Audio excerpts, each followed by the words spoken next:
Let's get the day started right. This is Mike Ferguson in the morning on News Talk STL. Okay, what's your hot take on those election results from yesterday? Let's start collecting those comments. Send them my way on social media, or, of course, you can give me a call at 314-912-1019. By the way, a little bit later on this morning, got some kind of insider information on what's happening with the effort to fix or repeal and replace the god-awful Amendment 3, the Caleb Rowden Amendment, that has made Missouri such an absolutely recklessly pro-abortion state. And the news is not necessarily good, but we'll get to that just a little bit later on.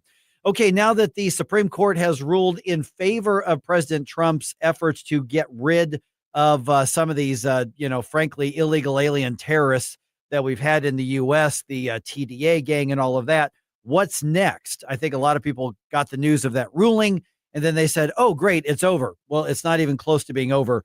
Mike O'Neill from Landmark Legal Foundation was on with us on Tuesday and gave us the update from that constitutional attorney perspective of not only what happened with that ruling this week, but what it means from here. Here's what Mike had to say.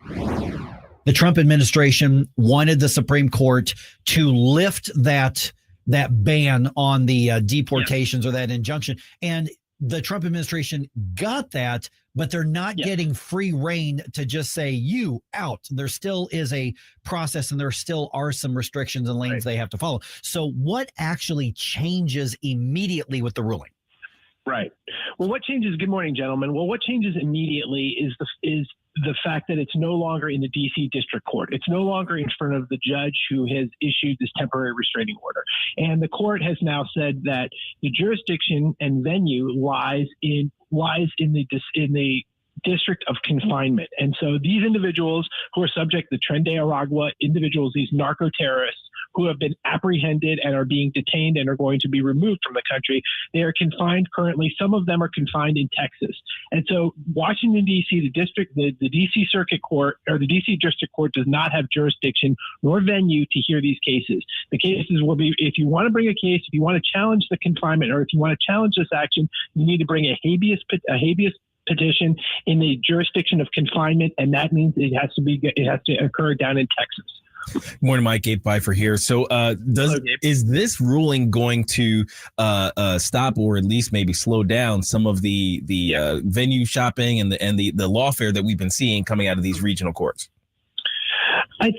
Possibly. I wish I could give you a better answer to that. I could say possibly. The issue, of course, the opinion is narrow. It's a per curiam opinion, and it's a 5-4 decision, so it's narrowly applicable to this particular issue. And the court says, the 5 justices who wrote it's an unsigned opinion. There's been some speculation that it might have been Thomas, just by some of the wording and some of the comma placement, if you really want to get nerdy here, that Justice Thomas might have written this. Does he like the Oxford? Exactly. But there's some real in-depth kind of analysis that goes on with this stuff. So there's some speculation that it might have been Justice Thomas. But what we're talking about here is it's narrowly applicable to this particular case. And in the court is clear that says these individuals who have been these members of Tren de Aragua, a narco-terrorist organization, have some sort of due process rights. And what they have to do is they have to use their process. They have to assert a habeas corpus petition. In other words, you have to petition where you are confined. You have to submit a habeas corpus petition in the district where you are confined, asking the court to review your case. So there is some due process. And what Mike was referring to is correct. There is some due process afforded to these individuals. However, this is all under the auspices of the Alien Enemies Act. It's not under the Administrative Procedure Act. Now, this is going to get a little under the weeds legally for you, but it's important to make this distinction. The Administrative Procedure Act is not applicable here. This means that under the Alien Enemies Act, you have these individuals have a habeas corpus petition right for due process, so they can bring their case up in front of a judge on an individualized basis. This isn't a class basis. Now, remember, what happened in Washington, D.C. is the judge issued a temporary restraining order halting the entire removal process, halting the entire process. Remember, he said essentially he was ordering the planes to turn around. And of course, he was well over his skis and operating well outside of any kind of constitutional or judicial authority he has. A judge doesn't have the authority to interfere with a national security operation to that extent. If individuals want to bring habeas petitions, then they can do that in the jurisdiction and the venue where they are confined on an individualized basis. They can't do this. The judge doesn't have this all-encompassing power to issue a restraining order, a temporary restraining order, or an injunction halting the entire process. It has to go through a habeas petition. We're visiting with Mike O'Neill from the Landmark Legal Foundation. Okay, so is this just related to the illegals from Venezuela, or does this apply to anybody who could get caught up in the deportation process? And then I've got a follow-up question from that. Right. This is only the individuals of Trinidad or Agua. These are the narco terrorists. This is brought under the Alien Enemies Act. And this is a very limited operation. We're just talking hundreds of individuals, as opposed to the regular deportations under the Immigration Naturalization Act, where there are processes in place for challenging that. But those are just normal, regular deportation proceedings. This is an extraordinary assertion of presidential power because this is a national security operation involving narco terrorists who are affiliated with the Venezuelan Maduro government. And so these individuals are the worst of the worst that pose a clear and present danger. That's why the president took this extraordinary step to invoke the Alien Enemies Act to engage into this removal procedures. I don't really even call this deportation. We talk about deportation here. I reserve the term deportation for those individuals who are here illegally, not engaging in narco-terrorist activities, aren't here at the behest of a foreign national government who's an adversary of the United States. These are individuals, again, narco-terrorists who've been deployed by the Maduro regime who are being removed subject to the Alien Enemies Act, not your regular run-of-the-mill INA cases, deportation cases. Okay, so here's my follow-up question is the hearings that the court says that they have to go through. I mean, I think most of us here would probably say, just grab them by the scruff of the neck and just toss them out. Right. But what is it that's going to clear the bar? Is it a matter of, yes, this is the person we say it is. Yes, they are in this country illegally. Or is there more that's going to have to be required for the judge to say, yes, you can get rid of them? Right. Well, those will be litigated under the Alien Enemies Act. Again, this is a law that's been on the books since the 1700s, and there's only been a few instances where it's been invoked. So the case law on how it's operational and the measure of review that a court can afford to it is really limited. We don't really know how it's going to play out. I can tell you this, though. I do think judges don't have the Article 3 authority to make national security issues. And in other words, if the president makes the determination that these individuals pose a national security threat, there's a high burden on the individual to say, I do not constitute a national security threat. When we're talking about burdens of proof, we're talking about manipulations here. When the president is acting as commander-in-chief, protecting the American people, he's operating under the highest of his constitutional authority, the highest aspects of his constitutional authority. Individuals who want to challenge those actions when he's acting that in such a manner in a habeas petition, I believe the burden is a very high burden they need to make. In other words, an individual has to prove by some level that he is not a member. If you want to say clear and convincing, if you want to say preponderance of the evidence, I don't think it's beyond a reasonable doubt. But you have to prove that you're not a member of Trinidad or Agua if the government is making the allegation that you are. So we're going to see how this is going to play out in habeas proceedings. And again, these are something that will be on an individualized basis. I don't think it's going to be subject to a class.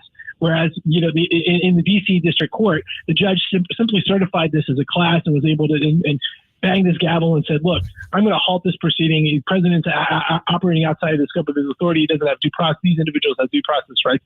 All that is out the window. Now these are habeas petitions in Texas. And again, I'm not going to characterize judges for you, but you can contrast a judge in Texas versus a possible judge in Washington, D.C. Versus a Fifth Circuit Court of Appeals. So you're going to see how this might play out in actuality as you're talking about, Mike. But it remains to be seen how these habeas petitions actually manifest in the courts, in the district courts down in Texas, as opposed to what's going on in Washington, D.C. So what's the next round of fights look like? What's going to kind of establish the full extent of the administration powers and the power of the presidency in general in these kind of regard? Yeah, we could talk about this particular case. Again, I think what I was just referring to in this case, you're going to have these individuals, these TDA, Trinidad or Agua, they have the best lawyers in the country, amazingly. Go figure. And I think they are going to bring habeas petitions, and we'll see how those are litigated. But I think the larger issue, and that's what we might be getting at, Gabe, is whether this has kind of any effect on the rest of these injunctions that you're seeing, these nationwide injunctions. I think the court did take some positive steps. The Supreme Court took some positive steps to rein in this judge who was operating outside the bounds of his authority. It's good to see the Supreme Court keeping its own house taking steps to get its own house in order. We don't want to see it, and I've talked to you guys about this before. We don't want to see these judges operating well outside the bounds of their authority. And I don't think the framers or founders ever envisioned a single district court judge can institute a nationwide injunction, let alone interfere with a national security operation like this judge was doing. So it is a positive development to see. Again, we only saw 5 of the justices. I mean, that is disappointing. 5 of the justices clearly understood that this judge was operating well outside his constitutional authority, vacated this temporary restraining order, kicked the case back down to Texas, where it's probably going to get some habeas proceedings. But hopefully appellate courts and then other district courts are going to begin to get the message here and begin to kind of throttle back on this exuberance in issuing these nationwide injunctions. Yeah, so the bottom line is, and we're just about out of time here visiting with Michael Neal, Landmark Legal Foundation, is that this is likely going to roll back up to the Supreme Court to decide on a constitutionality issue then probably.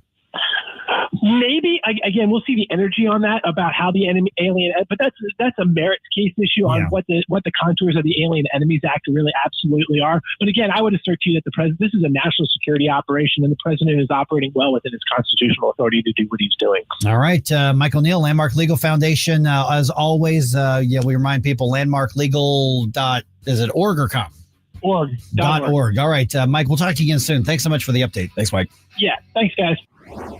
All right, 314-912-1019. Just a little bit here, right around 6:35. We're going to review the votes in St. Louis County. Proposition B, also later on, right around 7:05.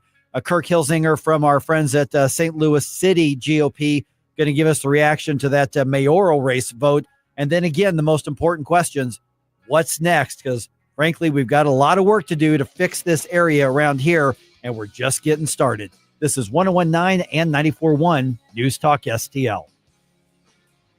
Get up, St. Louis. It's Mike Ferguson in the morning. We give you news, analysis, opinion, and more. Only on News Talk STL.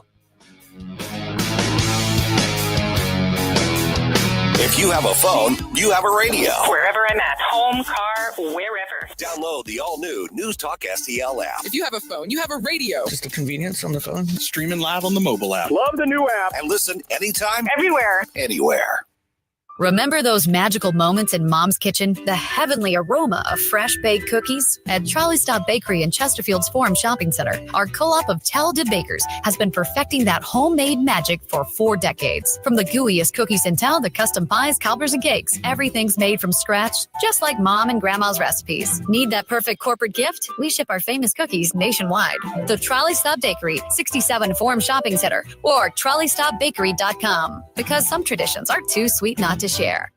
Hey, Colombo here for Intervine, a great local company that has customers all across the country due to the quality of their products. Intervine has the best flashlights, lanterns, headlamps, and even batteries, including the new Monster 2000 Lumen waterproof lantern and the Sentinel 2000 self-defense flashlight. Our home and vehicles are full of great Intervine products, and right now you can shop their website and get 25% off your entire purchase just by using my name, Tony, as your promo code. That's promo code Tony at Intervine.com. Life's legal challenges deserve experienced representation. For over 15 years, Cole Combs Attorney at Law has been serving St. Charles and surrounding counties with comprehensive legal expertise. From tax preparation and estate planning to family law and criminal defense, Cole delivers personalized solutions for your unique situation. You have traffic tickets, need a business formation, real estate matters, one call will handle it all. Cole O. Combs Attorney at Law. Call 636-949-0010 extension 3 today or visit colecombs-law.com. There is a speakeasy in Cottleville, but you need a passcode. So go to the Oak Street Inn and Lounge Facebook, get your passcode to one of the hottest new spots in the area. Amazing food, 7 hotel rooms, 2-bedroom penthouse, and a speakeasy. I got my passcode. Get yours. Let's enjoy the speakeasy in Cottleville. You get your code by going to Oak Street Inn and Lounge Facebook. Oak Street Inn and Lounge Facebook.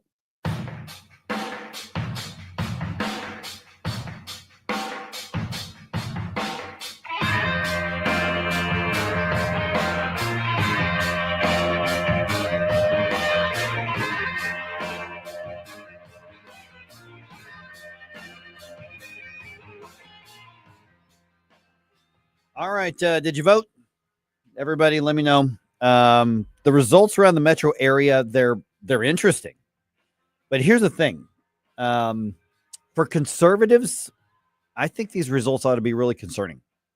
I think it should be concerning for everybody. Yeah, the conservatives, we did not have a good day yesterday, and we have to be honest and know when we took a beating, and in a lot of ways we just lost.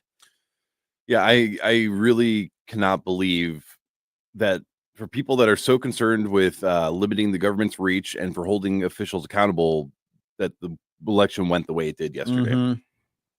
And it wasn't even just Proposition B, which I'll get some of the details for you here in just a minute. I'm sure if you've heard already, Proposition B, it didn't just fail. It got wiped out by voters. Not even close. See, when I was getting off work yesterday and I was looking into everything, people were saying, "Oh, it's within a couple percentage points," and there seemed to be some hope. Some were saying, St. Charles County still hasn't been tallied yet, and I'm like, well, there we go. We might actually pull this out. And for which one? For Prop B. Well, Prop B was only in St. Louis County. Oh, St. Louis right, County. Yeah. Okay. St. Charles had a bunch of other props, but Prop B was just in St. Louis County. What was interesting is, other than Prop B, it looks like every single other ballot measure that I could find in the entire metro area passed. Wow. Prop B was the only one that didn't. And that's not suspicious at all. Well, it means that, first of all, we just lost the election. I mean, it wasn't close. Yeah. But secondly, it means that special interests got really fired up and motivated and got people out to vote. I just had Jay Monty on Rumble just says, "You mean crooked, corrupt Sam Page got his way?" Yep. That's exactly what happened. So we need to talk about not only just kind of why that happened, but what does this mean going forward? We thought Sam Page was insufferable now. Now that he's kind of been emboldened, and it was, these things are a referendum on Sam Page. Yes. And Sam Page won this round. Now, the two other times we put referendums on Sam Page before, he got thumped. It was like, back in the day when you could, kind of put your second knuckle flat and just right there on top of the bad kid's head. That's what happened to Sam Page. But this time he comes out really, really ahead on this. So what's this going to mean? 635, Tim Fitch, former police chief of St. Louis County Police and former St. Louis County councilman who really mixed it up with Page. Page went out of his way to try to make Tim's life miserable, making it very, very personal. So let's find out what's going to be next in all of this. But you also look at like the Francis House School Board race. And we'll get into some more of the results right around 620. But the spoiler is that the two conservatives lost, including Randy Cook, who was on the board. It was fairly close races, but they lost. There was a very concerted effort get rid of the conservatives. And then when you saw, like, for instance, the social media post in response to the stories, what you saw were a whole lot of rainbow flags. Yay, love wins. So basically the school boards a couple of elections ago, the school boards really were a for lack of a better term, a priority, a target, a focus of those of us on the right saying these are crucial because of the garbage that's happening in K through 12. And we won several races. We won them in Francis Howell. We won them in, Rockwood. We won a number of these races. And then the left, the far left, the extreme left went never again. And so they've won some, we've won some, they've won a lot more than we've won. But the left realized that we figured out school boards are the cultural crossroads where the next generation learns what to think. We on the right want to teach young people how to think. The left wants to tell them what to think. That's a really good phrase. Now, my fear has been since, the elections is that the right overall has said, well, we got Trump back in office, we got MAGA is going wild. So we can sit back and relax and just, enjoy the fruits of our victory, even though it's still been less than a year. And what we see on the left is that they're all riled up. They want to fight. They're resisting and all that stuff. So do you think that played a part in this where we're just not as amped up and we're not continuing the fight that we need to continue? Okay. So I think that's a really fascinating question. And I think you're onto something. I really do. I saw now, not social media comments are not representative of the whole thing. It's not like but But I do think that the whole resist the orange man bad, I do think that's got the left, fired up. I also think some of the people in the middle who maybe even have voted for Republicans in November, I think some of them are starting to sour on what they're seeing in Washington, D.C. Now, if you just use your logic, what's happening in Washington, D.C. has nothing to do with your local school board. Absolutely. It has nothing to do with City Hall. It has nothing to do with any of that. So your race for mayor should not be a referendum on what you think of the president, whether it's, Kamala Harris or Donald Trump or Joe Biden or whoever. Ron DeSantis, doesn't matter. None of that. There are reasons these are nonpartisan races. But I do think that that's a factor. And that is one of the things I wanted to bring up, because we're basically making everything more and more people are making everything about one thing. Yes. And there's a reason we have multiple layers of government. We have local government to do some things. We have state government to do other things. We have the federal government to do not as much stuff as it's doing. It should not be doing anywhere near what it's doing right now. It should be much smaller than it is. But there's a reason that we have the system that we have. And I think it's, obviously we're in a very unhealthy society as it is. But these are symptoms. These aren't the causes. These are the symptoms. So that's worth talking about as well here. Okay. So I got about 2 minutes left here. Yeah. How much of a tease do I put on this? We got the Tax the Torch event coming up a week from tonight. Oh, really? There's a Tax the Torch event? Yes. Who's going to be there? Okay. Well, we know Glenn Jacobs is going to be there. Kane from, the World Heavyweight Wrestling Champion, now the mayor of Knox County, Tennessee. And I'm telling you, we're giving you an image, because I think even people who never watched wrestling, they know who Kane is. They know who the Undertaker is. They know who some of these huge iconic figures are. This guy is going to be a lot of fun to listen to and speak with, and you can meet him. Literally, you can meet him if you're there, not just sit at a table and watch him from afar. You can meet him. We've added another speaker. Oh, I'm just going to tell you right now, I'm not trying to be coy, and I'm not trying to do the whole, teasing thing. There are legitimate reasons why I can't tell you who it is at the moment. But I can tell you it is a very, very big name in the conservative movement nationally. Oh, wow. Yes. So that's really about all I can say. And this is the first time I'm actually telling. Yeah, I'm not even playing a bit right now. Right. I have no idea this change even happened. Yes. It's an addition in addition to Glenn. But we have got confirmation yesterday. So, I guess something could change in the next week, depending on but we've got the confirmation now and the commitment that we are adding another person who is, let's just say, doesn't hold back. This is going to be a lot of fun. It was going to be fun to start with, but it's going to be a lot of fun. So get your tickets, newstalkstl.com, find the picture of Glenn Jacobs, just get your free tickets, reserve them there. We will be checking the list at the door. If you are not on the list for a variety of reasons, you're not going to get in. And with how long we've been promoting this event, quite frankly, the fact that there are still tickets left is almost insulting. I'm a little surprised. Yeah. There aren't that many, but there are some left. And so if I told you the name of the person that we've added, trust me, people that would move. A lot of people go, oh yeah, well, definitely. Now I'm in. But I'm telling you, I've met Glenn Jacobs. I've hung out with him before, years and years and years ago. But if you watch his conversations, with Matt Kibbe and some of the others, this is going to be a fascinating night. It's just going to be a lot of fun around like-minded people, and we're starting early enough. You'll get home at a decent hour too, so it's going to be a lot of fun. Invite your mailman, invite your family. That's right, exactly. But get your things reserved, because if you show up, even if there's I don't think there's going to be seats left, but if you show up and you're not on the list, we can't. You got to reserve your seats. So do that now. Attention St. Charles, Looking for a local spot that satisfies all your cravings? Mario's Donut Restaurant is your place to go for breakfast, lunch, and dinner. From mouth-watering sandwiches and omelets to delicious gyros, Mexican dishes, salads, and wraps, we've got it all. And don't forget our famous donuts. They're so good, they'll make your eyes glaze over. Dine in or carry out. Our friendly staff is ready to serve you with love and care. Mention News Talk STL when you visit. Call 636-447-4515 or visit mariosdonutrestaurant.com.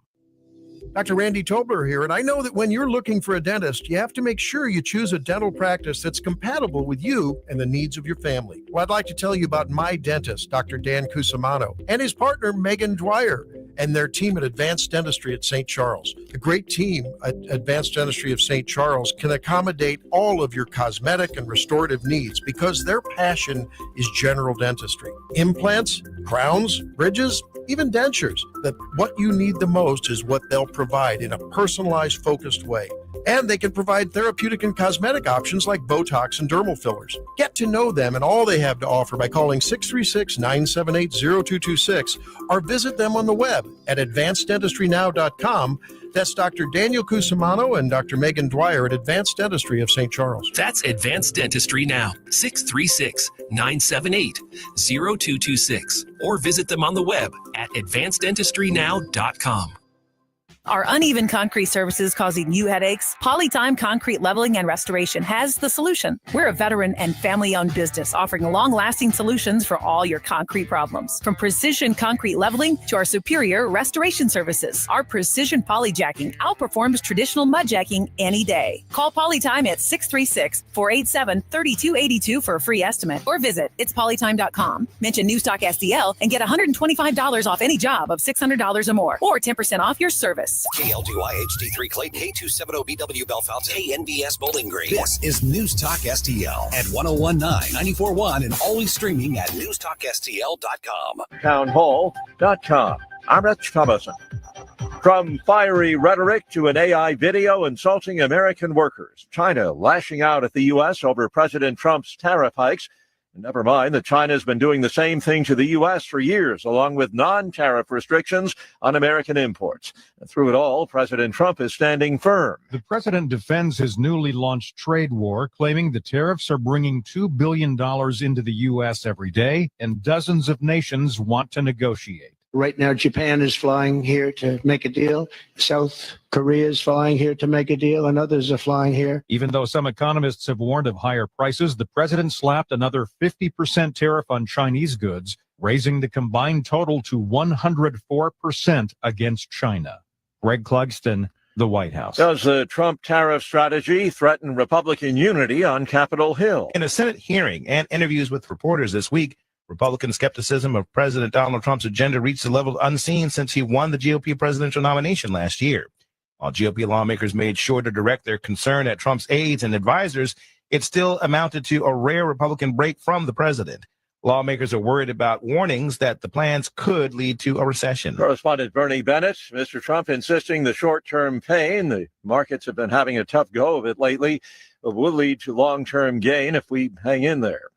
The president says America is awash in coal and should take advantage of that natural resource to power its future. He's rolling back federal regulations that hinder the use of coal. The nightclub roof collapse in the Dominican Republic has claimed at least 98 lives, and search crews continue hunting for survivors in the rubble. On Wall Street, the Dow futures down 171 points, but NASDAQ futures are now up 81 points. More on these stories at townhall.com. The world is spiraling out of control. Financial markets are extremely volatile. Global conflicts are escalating and inflation is everywhere. How do you protect yourself when everything's uncertain? The answer is gold. Specifically, the 2025 1-ounce Gold Eagle in flawless NGCMS 70 condition from Global Coin. It's a lifeline in these chaotic times. A rock-solid asset that has outperformed for millennia. Call 888-800-1045 right now to lock in this stunning coin for dealer cost. Just $3,199. Free shipping. No sales sales tax. Secure this tangible asset you can hold today. The first 100 callers get a free MS-70 2025 Silver Eagle, 2 U.S. minted legal tender coins to shield you from the storm. Global Coin stands by you with a 30-day return policy because your security matters. Go to globalcoindeal.com or call 888-800-1045 today. They're knowledgeable, professional, and trustworthy. No gimmicks, just incredible coins at incredible prices. 888-800-1045. Call before it's too late. From the Michaels Flooring Outlet Weather Center. I'm meteorologist Leah Hill with your first alert forecast. Not as chilly this morning, with the temperatures quickly rising in the afternoon as you pull in those southerly winds. Watch for some spot showers by the mid-morning that quickly clears, giving way to a dry afternoon, and we'll be enjoying temperatures near 68 degrees. Now, tomorrow brings another chance of some rain, but the good news is we are drying out for the weekend. And that's your first alert forecast. I'm meteorologist Leah Hill. This hour of News Talk STL brought to you by Chris Cooper and Serenity Wealth Management. Discover little-known strategies that could be the difference between choosing the care you deserve or having someone else decide it for you. Get a free copy of Chris's book at serenityltc.com. Hey, it's Vic. Are you worried about rising taxes? Well, you're not alone. With government spending outpacing revenue, many Americans fear a tax hike is on the horizon. But here's the good news. You have options. Chris Cooper of Serenity Wealth Management specializes in tax-efficient strategies for income planning, legacy, and growth. Chris knows your money will go to one of three places: the government, healthcare, or your family and charities. Shouldn't your loved ones come first? Don't let Uncle Sam be your biggest beneficiary. Take control of your financial future today. Visit SerenityNowTax.com for your free copy of Chris's book, The New Holistic Retirement. Serenity Wealth Management, because you deserve peace of mind in retirement. Request your free book today at SerenityNowTax.com. That's SerenityNowTax.com to get your free copy of The New Holistic Retirement. That's SerenityNowTax.com. Serenity Now with Chris Cooper. Investment advice offered through Fortis Capital Advisors, LLC. On the next, Larry Connors, USA. Trump made it clear to China, if you don't lower your tariffs, we'll hit you with a 104% tariff. What happened? Larry Connors, USA. Now, weeknights 6 until 8 on News Talk STL. Mike Ferguson. We the people. Gabe Pfeiffer. It's not rocket science. Rocket science. Get up!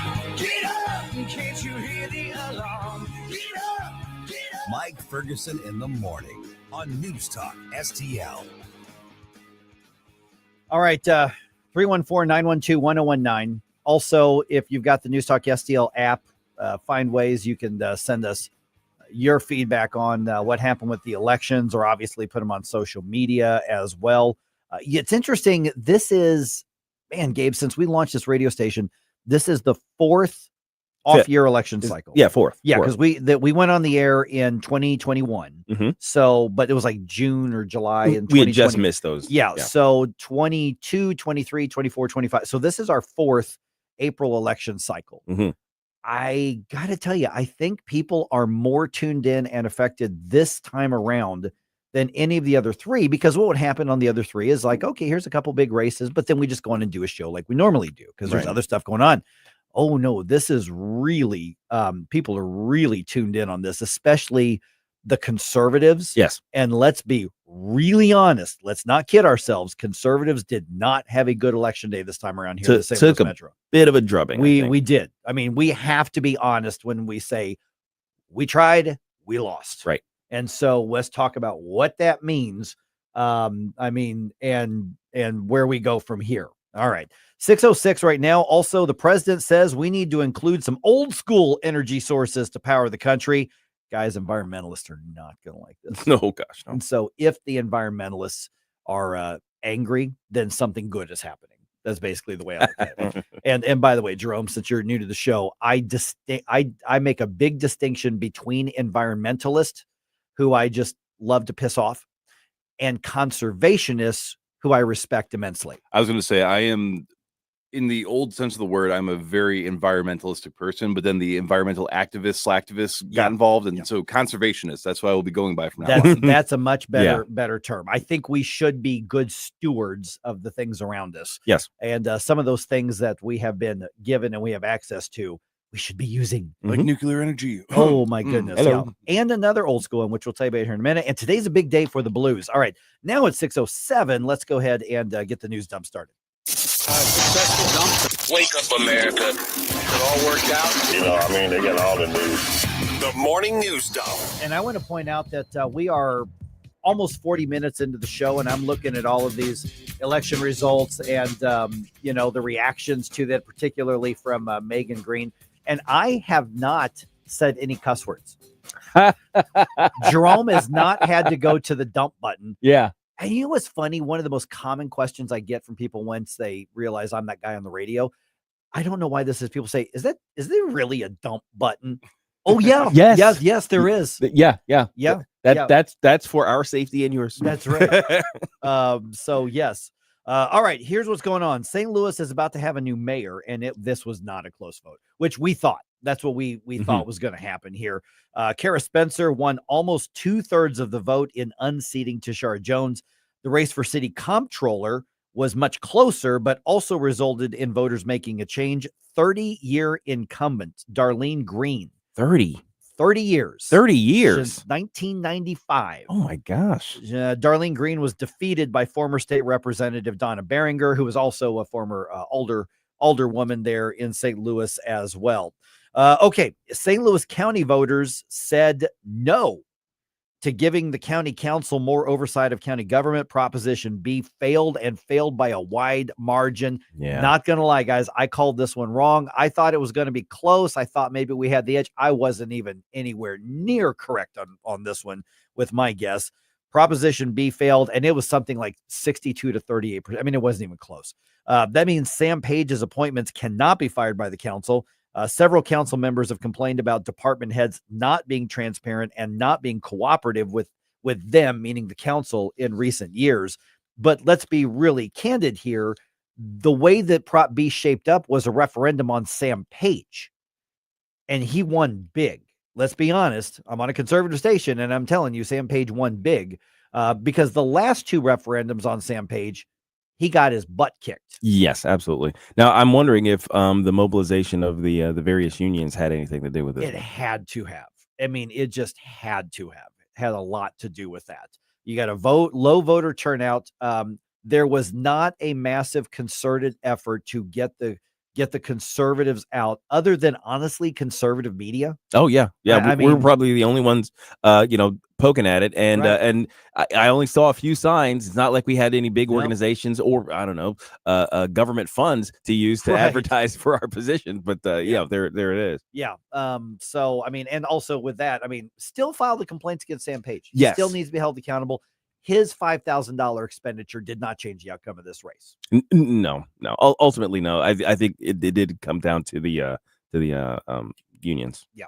I just want to point out real quick what you were mentioning is that we, as a movement, we haven't done a whole lot of advertising or making awareness, stuff like that. Mhm. Is that? Do you feel that that's an indication that as a, overall, since the election, since we got Trump back in office, the right sort of lost its fight and they're just kind of coasting on cruise control now, hoping Trump will just magically fix everything? Oh, absolutely. I've been not exactly warning, but hoping and speaking about the fact that we need the organizational idea, groups in the conservative side, the political parties needs to take advantage of the moment. Mm-hmm. And I wasn't seeing the movement that I was hoping to see. I wasn't seeing any of the changes in the way they operated, and I was just like, I'm not sure if we're going to be able to take advantage of this. And this is a major historical turning point in my view for the government these next few years. So this doesn't give me hope.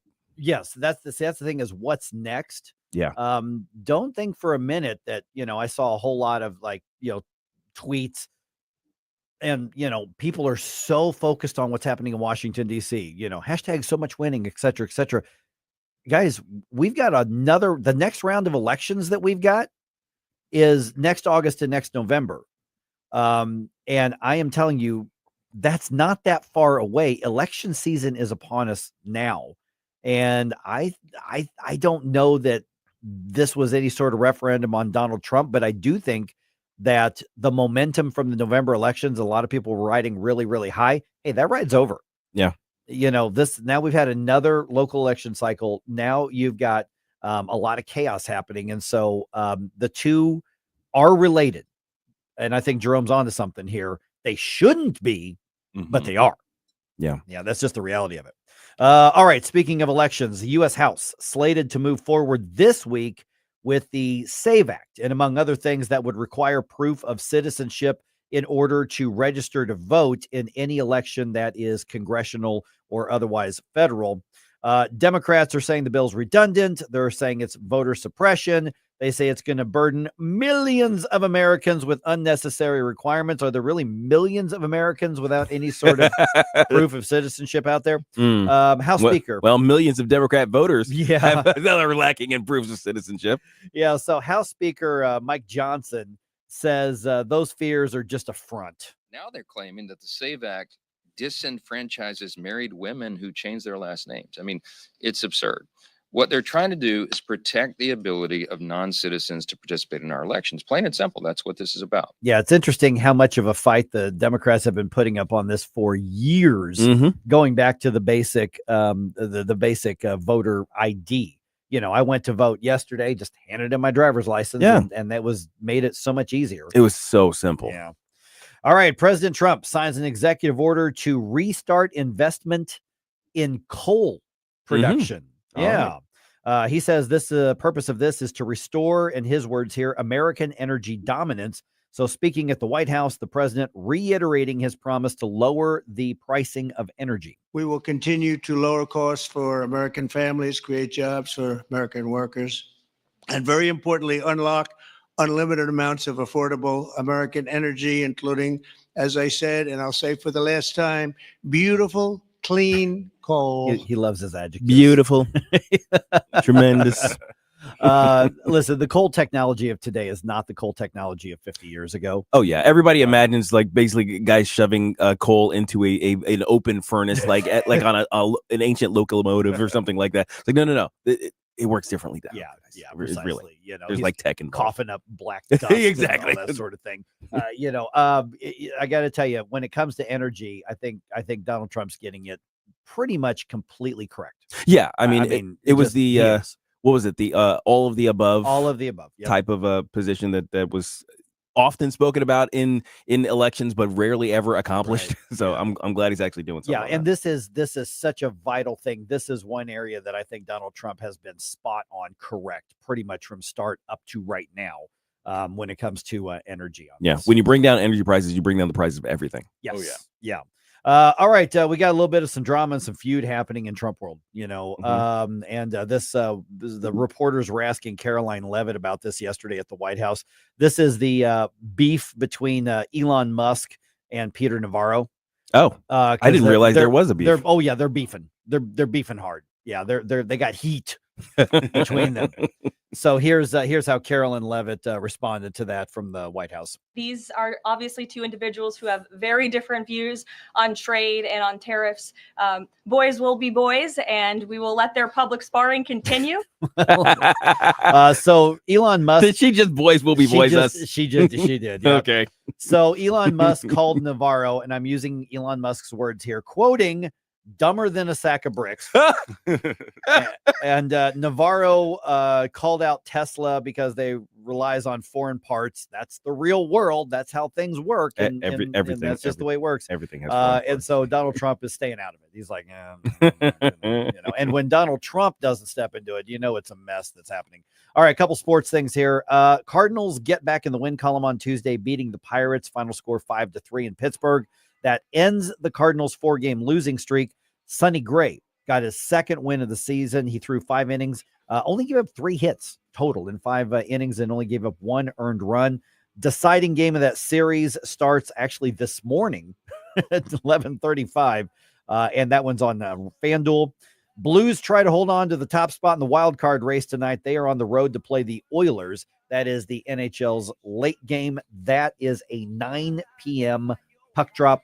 Also, you can check that out. I believe that one's also on FanDuel.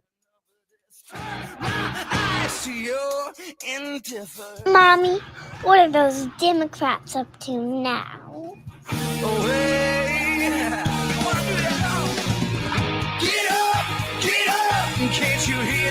Attention off-road enthusiasts. Iron Bear Customs has the strongest bumpers on the planet. Plus, brush guards, lift kits, and custom cages for all vehicles. Visit ironbearcustoms.com and mention Newstalk STL for 10% off. Iron Bear Customs, built tough for the toughest terrain.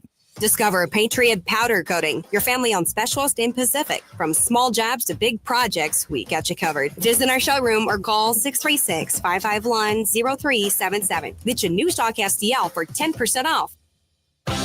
Experience the exhilarating atmosphere of a Cardinals game. Join the sea of red in the wave around the stadium. Feel the rush of excitement as a home run lights up the sky with fireworks, bringing the whole ballpark to their feet. Nothing beats the thrill of watching the Cards get the W with the final out at the plate. It's more than a game, it's an experience. Visit Cardinals.com for tickets and info. St. Louis Cardinals for the Lou.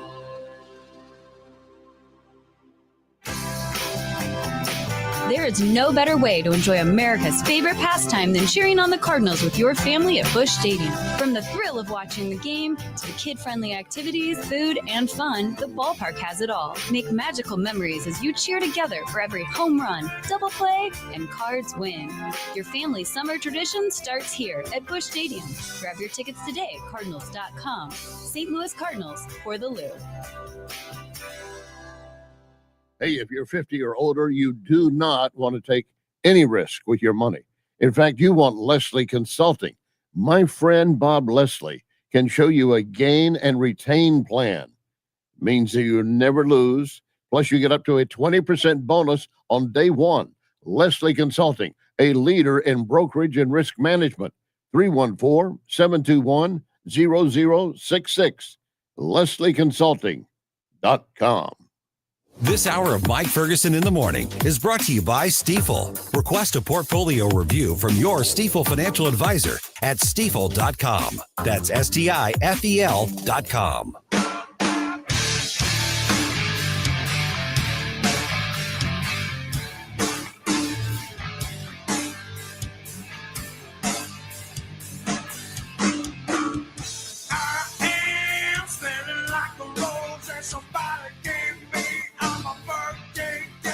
Hi, it's Randy Tobler here.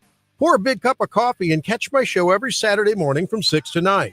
Right now, it's back to Mike Ferguson in the Morning here on News Talk STL. All right, throughout the morning, I'm just going to be sort of giving some updates on election results around the area, kind of in between our discussions on a lot of different things. So right now, let me start with, let me pick one out here. Because we're going to talk about the St. Louis races in more depth here in just a moment. But how about, let's go with finding a good one here. Yeah, I know. I had one. What happened is I had it up on the screen and then it like reset and went right back and it to moved. the top. Yeah. Oh gosh. So because I was here, it is. All right. Why does social media do that to us? Yeah. Why do they not allow us to just focus on the thing that we like before it disappears? To force you to engage more with it. There's a whole site. Oh yeah, it. That's It is right. Absolutely freaky. That's right. I had it right here. More and scrolls. I clicked on the thing and it went right. Okay. So the election result real quick here in the race for mayor of Chesterfield. It looks like Dan Hurt has defeated former state representative Derek Grier in that race. That was a basically 56 and change percent to 43 and change percent. And there, that means that Dan Hurt will be replacing Bob Nations, who did not run for re-election as mayor of Chesterfield. All right, 6:21 right now. Let's break down these elections results throughout the day. A lot of interesting comments coming in on, at least on social media. As usual, I'm watching Rumble. Gabe and Jerome are watching the other platforms here as well. So changes are coming to the city, but overall, conservatives just did not have a good day. At 6:35, here's one of the questions I want to talk about. Will Sam Page become even more insufferable now that he gets his first big win since he was elected? And this really was his first big win since he got elected. And he's heading into a re-election after this. So this should tell us something. Just because he's probably the most hated Democrat in St. Louis County doesn't mean that he can't get reelected. Right. He was the most hated Democrat the last time and he got elected. Seriously. Yeah. So we've got a lot to discuss here. Okay, let's talk about St. Louis City here. We knew that Tashara Jones was getting tossed out on her keister. Oh, absolutely. Yeah. That writing was on the wall way even before I think Kara Spencer got into the race. Yeah. So we're talking basically a 2/3 to 1/3 vote. Nice. I mean, it was a landslide. Yes. Now, what was interesting in that comptroller race, and for those who aren't familiar with the way that St. Louis and many other major urban core centers, comptroller is basically the chief financial officer of the city. Right. And so what's interesting is Donna Behringer, the former state representative, defeated Darlene Green. It was like a 52-48 thing. So it was pretty close. Darlene Green was appointed to that position in 1995 as was reelected, elected after that every year. Remember, she was appointed after a certain former comptroller named Jones, Tashara's dad, resigned after pleading guilty to criminal tax charges. I forgot about that. Yeah. So she replaced him. Mm-hmm. And it was, so he, of course, a lot of people have been arguing has been kind of the puppet mayor. That's the accusation. I don't know how true that is or not, but he deleted his Twitter account yesterday. Oh, did he? Yeah. Oh, wow. Because somebody tagged him. I think it was Jane Duker tagged him, kind of calling him out. Mhm. And I clicked on his account and it said, this account does not exist. It's kind of hilarious how people's decisions in social media now are indicators of like real things. It's kind of weird to think about it that way. So it's like, oh my gosh, he deleted social media. That's a really big step. What does that say about this? It's like, back in the day, it's like, hey, when you got rid of your MySpace page, nobody was making news about it. I think mine's still out there. One of these days, I got to log in to see if it's still there. Are you still friends with Tom? I'm still friends with Tom. Yeah. I want to believe you've got like that early 2000s scene kid look with the I'm sure. I'm sure. You know what's Big funny? Bang, the wristbands. I'm gonna try to look to see if that's still on there because I think that was pre-beard days and certainly pre-gray hair days. Mm-hmm. All right. So Lunch Lady asks on Rumble. So do you think more police will be hired? Will they keep the police chief? Okay. The short answer to this is yes, but not because Kara Spencer is pro-police. Her record shows that she's really not. Right. But because the new state law that has a board of police commissioners, and because that law is going to require the city to spend more, yes, there will be, but that doesn't have that much to do with the election yesterday. So the bottom line is, and we're going to go into more depth with Kirk Hilzinger at 7:05 on this, is St. Louis voters have said we want to change. But Gabe, give me your take on this. This isn't a one-time statement. This is a statement over the past year and a half that they're making it really clear we want big changes. Yes. Now, of course, you got to remember though that these two individuals are on the same team. Yeah. So like this is less of a major. Okay, we're changing the banners. We're changing the flags that we're flying. No, none of that is changing. You're basically just changing the lineup on an existing team. Right. It was like it's a pitcher swap. Yes. They're bringing in the reliever. Right. Because Kara Spencer's ideology really isn't any less far left. Oh yeah. Now I say this. Listen, I don't know Kara Spencer well. I've interviewed her several times over the years. If you used to watch my old TV show, she was on, pretty regularly. I mean, I'd say she was probably on once every, 6 months to 6 to 12 months back when she used to work for the Consumer Council of Missouri. So, I've interviewed her a number of times. I've always gotten along with her just fine.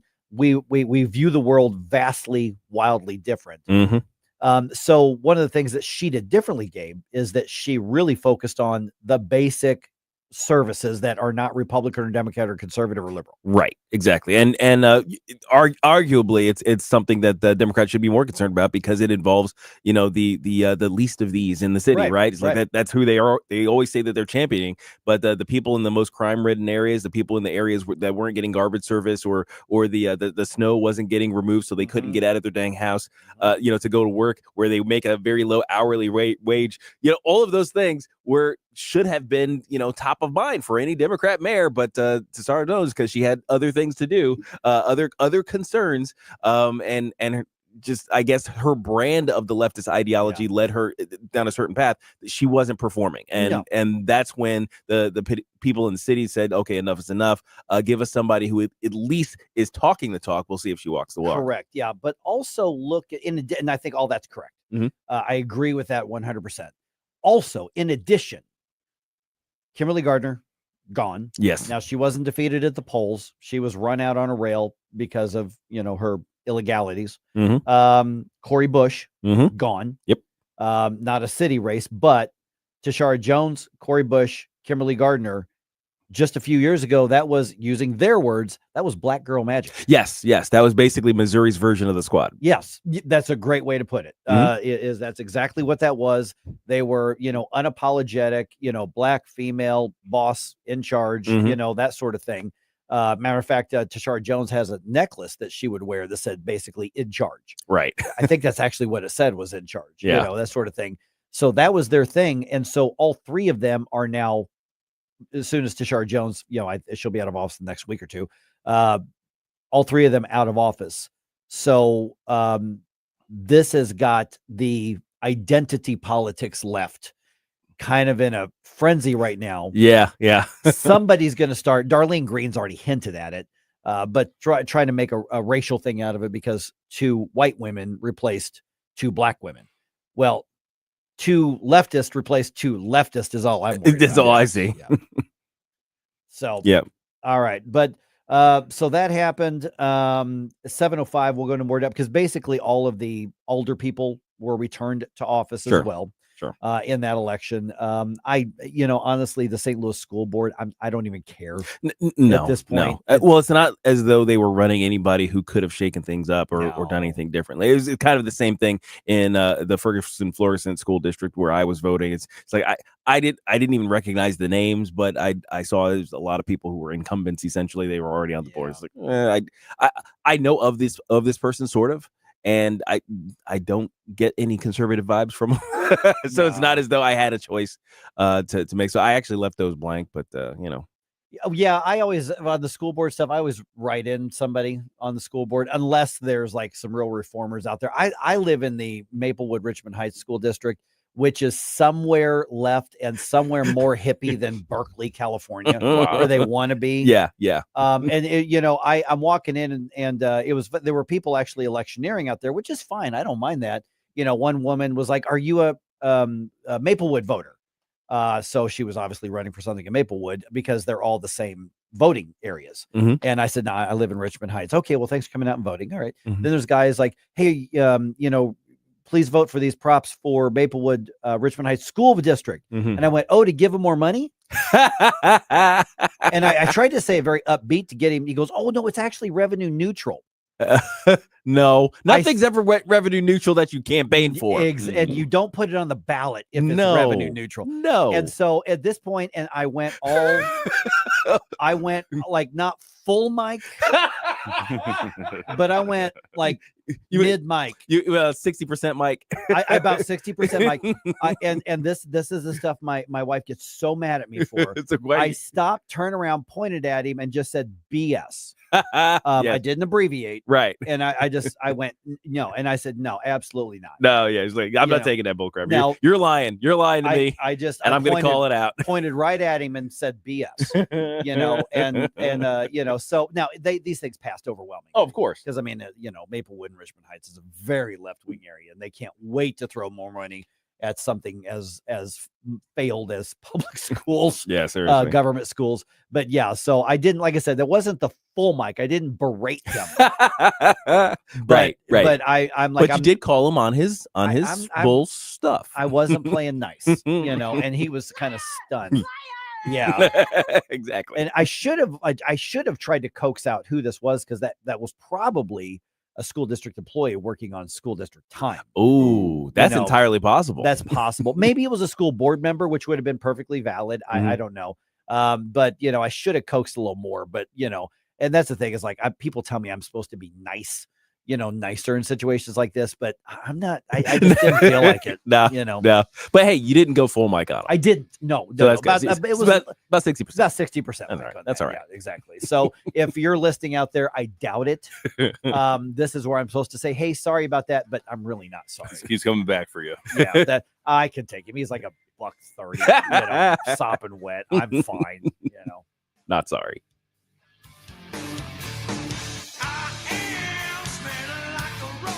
Mike Ferguson in the morning. The biggest terror threat in this country is white men. His remarks are racist. On News Talk STL.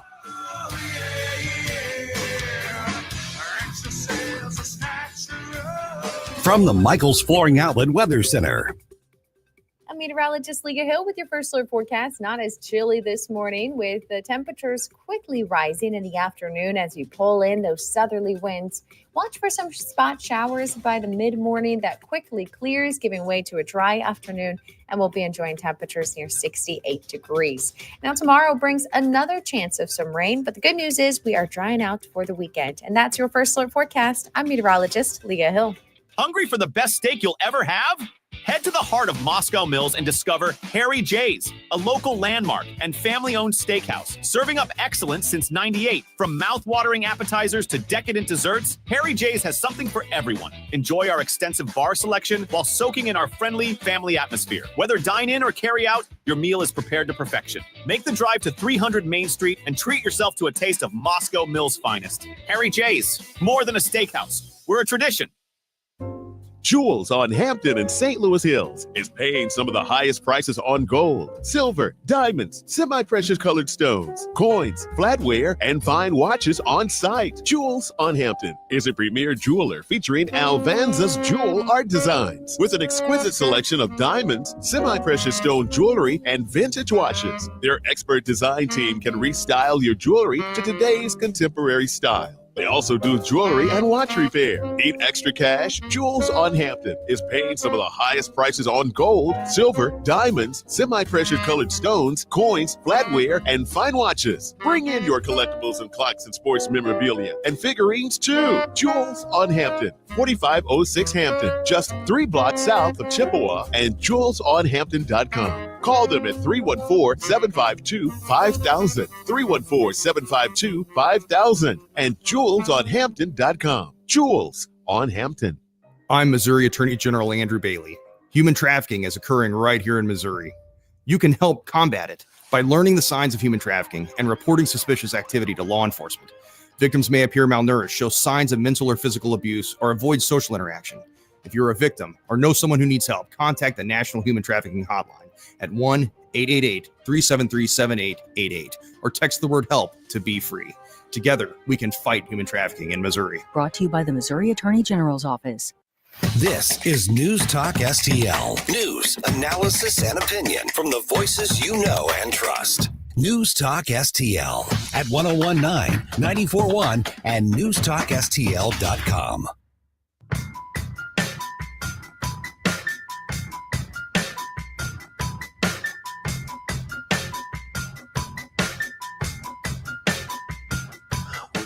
Hi, this is Jefferson County Councilman Billy Crow with a reminder to check out our new show, Jeffco Patriot Radio, this and every Sunday at high noon. Now, back to the Mike Ferguson in the Morning Show. All right, another election result. Let's do Cottleville here. Cottleville elected Stephen Thompson mayor. He defeated Bob Ronkowski. So that was basically a 56 to 44% split. In the vote right there. But congratulations to Stephen Thompson winning the race for mayor in Cottleville. All right, so what went wrong with the push for Prop B? And did voters just embolden Sam Page to be more Pagey? Sam Pagey, yeah. By the way, somebody asked on Rumble a bit ago, is it too early to start sending in the 80s bump music request for Flashback Friday? The answer is heck no. You can send them to me the day after if you want. That's right. That's never going to get on. That's right. Never too early. Start sending in your 80s bump music request for Flashback Friday this week. We've got Jerome taking notes feverishly right now. He's just writing like crazy. I've got my pen and quill ready. So there you go. And quill. Yes. All right. Indeed. Okay, so Proposition B essentially was the only ballot measure in the entire area that I could find that failed on Tuesday. Mm-hmm. and it was not close. I went and scrolled through St. Charles County, Franklin County, Jefferson County, St. Louis County, all the municipal ones. I didn't see, maybe I missed one, but I didn't see a single other ballot measure that failed.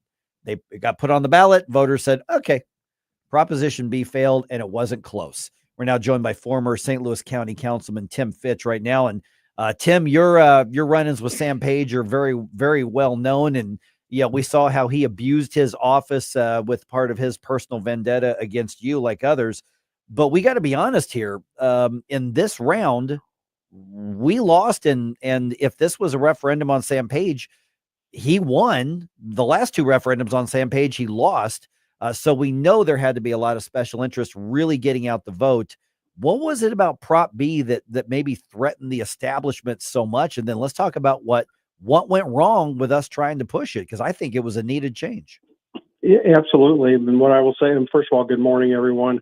What I will tell you is that it wasn't a complete loss to those that were in favor of Prop B. And I will tell you that I could have argued this prop both ways. This prop was only necessary because of Sam Page. And it would really hamstring every county executive in the future by not being able to pick and choose and fire, if necessary, their appointed heads of departments. So I think the public, I could argue this both ways, but what this is a referendum on Sam Page. Not that he's doing a good job, but the way to deal with this issue is to get rid of Sam Page, not to change the charter for every future county executive. I think that's what we saw the public do yesterday. Good morning, Tim. Gabe here. So my worry is that these elections, these off-year elections, are going to have some like wider, consequences. There are wider implications to them. Are you seeing what I'm seeing, or is this, as you say, more of a you could argue it both ways? This particular one wasn't that big of a deal. No, not that big of a deal at all. It's not going to embolden Sam Page. Sam Page does what he wants to do anyway, care less what the public says. Look at the charter amendment we passed in 2022 that said he couldn't work any outside jobs. He's still doing that. We know he's still doing that. And the other thing that's going to have a fallout of this is the investigation on him using county taxpayer money to fight Prop B. That investigation is going to take place as well. So I would also expect at some point either the attorney general or the county's attorney to file a quo on Sam Page for working his outside job. That is, he's violating the charter. I think that we're going to see that happen at some point as well. So where do we go from here? I'm not as optimistic that this won't give him some momentum and won't, embolden him to some degree. I hope you're right, and I hope I'm wrong, but that's what I'm saying here. So where do we go from here when it comes to Sam Page coming off a fresh win? Because, obviously he's coming into an election year next year, and even though he may be the most hated Democrat, he won last time with being the most hated Democrat. It's a big reminder that St. Louis County is a blue county still, and those of us who are trying to, fight for some good limited government here, we got to kind of look back and say, okay, what happened here and what do we need to do better next time? Sure. What happened here is that Sam Page spent down about $300,000 of his campaign dollars. He almost emptied out his campaign accounts to fight this thing. So that means if he is truly going to run again, which he says he is, he's got to start from scratch and raise money. He's starting over because he spent so much of his money on this campaign. And of course he won it. I don't think it's going to change his stripes. He's going to keep doing what he's been doing.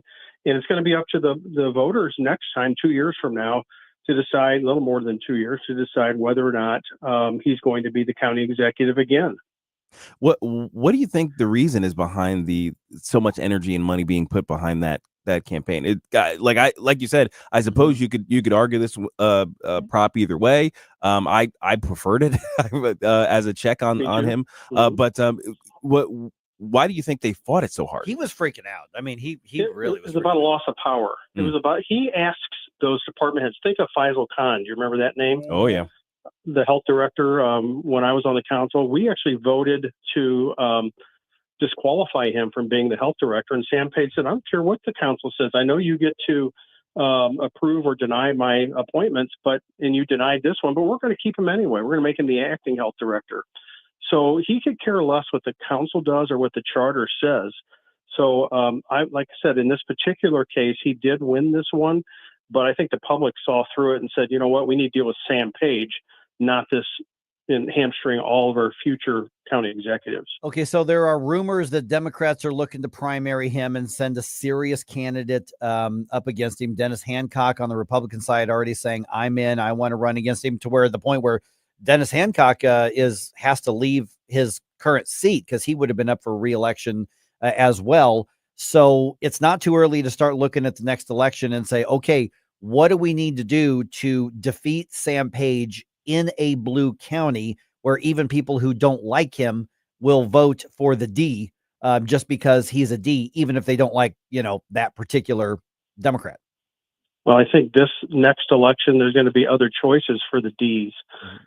We've heard very strong indications that he's going to have two primary opponents, Shalonda Webb, former council chair and current county council person from North County, and Senator Brian Williams, who's going to be termed out in the Senate. He's also talking and telling associates that he's going to run against Sam Page. So I think he's going to have a heated Democratic primary this time, and we'll see what comes out of that. And, they're going to beat each other up and be bloodied at the end of it. But what that means for Dennis Hancock is he has absolutely no opposition in the primary at this point. And I am, full disclosure, his campaign treasurer. Oh, so I didn't know that. I am hoping Dennis could pull this off. But we'll see. You're right. It is a majority blue. Pretty much every general election, St. Louis County turns about 1% more D than R. So that's just a fact of the demographics of St. Louis County. So it's an uphill battle for Dennis Hancock, but he's going to be coming out of the gate fresh, probably with a lot of money, and whoever's left on the Democratic side is going to be coming out pretty broke. So you're saying there's a chance? Yes. Okay. There's always a chance. There is always a chance. You never give up. Okay, so you've been on the council. Obviously, you've mixed it up with Sam Page a number of times here. What do you anticipate being the dynamics from here on out, at least the next few weeks or months? I mean, does Sam Page get a little more obnoxious with this right here? Does he, what's the pattern that you've seen in his behavior? What should the council, because it doesn't matter whether it's Republican or Democrat, if your name's not Lisa Clancy, you got some beef with Sam Page. A little more obnoxious. I don't know that that's possible. I don't know that he can get more obnoxious. Have we reached I don't think you're going to see any change from him whatsoever. It's going to be business as usual. Either you get behind him 100% or he goes after you. That's what he does. That's what he's always done. And he doesn't care if you're a Democrat or a Republican. Mm-hmm. If you don't get 100% behind him, how dare you criticize him? He's going to come after you. All right. So at this point, we'll just kind of watch to see, what happens, because, at this point, Sam Page, like you said, we've got this pattern of him just simply engaging in illegal behavior. I would encourage people to continue filing the complaints on that thousands of dollars of public money spent to campaign against Proposition B. Obviously, that didn't make the difference in the race, but still, it was illegal. It was unethical. And I think the more pressure we put on the investigatory bodies, be it the Ethics Commission, the Secretary of State, the Attorney General, whoever it is at the county level, I think that the more pressure we put on, the better. He needs to at least be called out for his illegal behavior, because at this point, he's just getting away with it.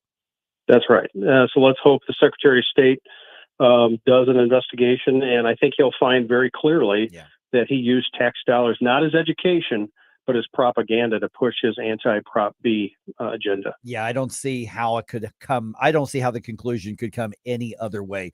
All right, Tim Fitch, former county councilman. I really appreciate you giving this perspective, Tim. We'll talk to you again soon. All right, appreciate it. Take care. All right, a lot more election results and conversation here. A little bit later on, we're also going to get into some of these school board races. Conservatives, the concerted efforts to get the conservatives to retain positions or win positions, we lost, so let's talk about that momentum throughout the morning here as well. Are we losing it on the right?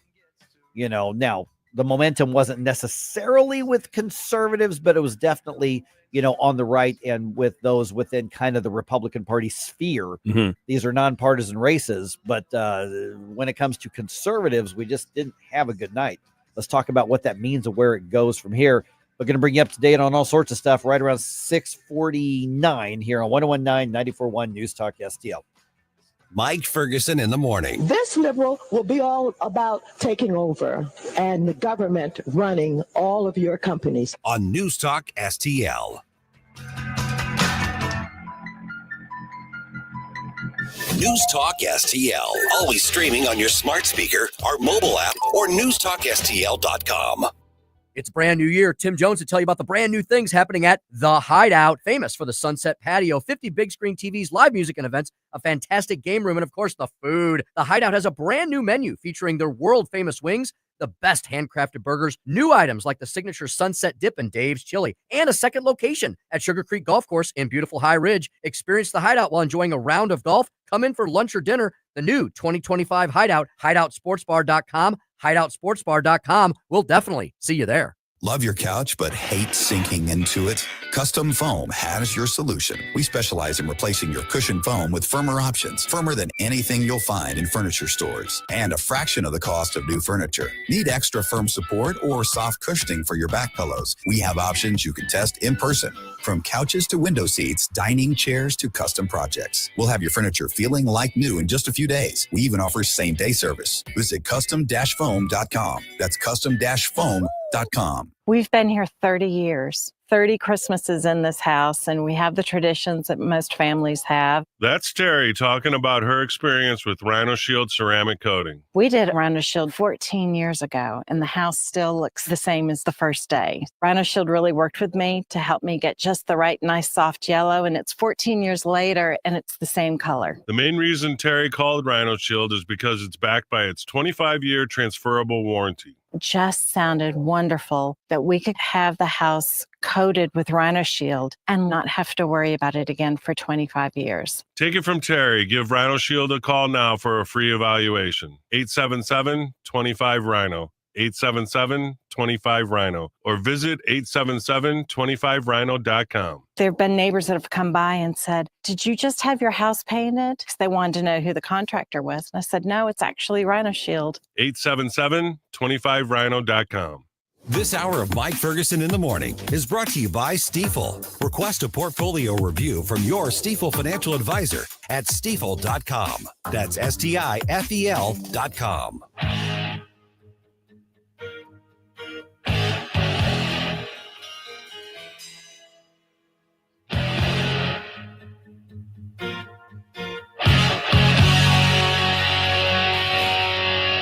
Good morning, St. Louis. Hey, it's Vince from The Vince Show right here on News Talk STL every weeknight at 8.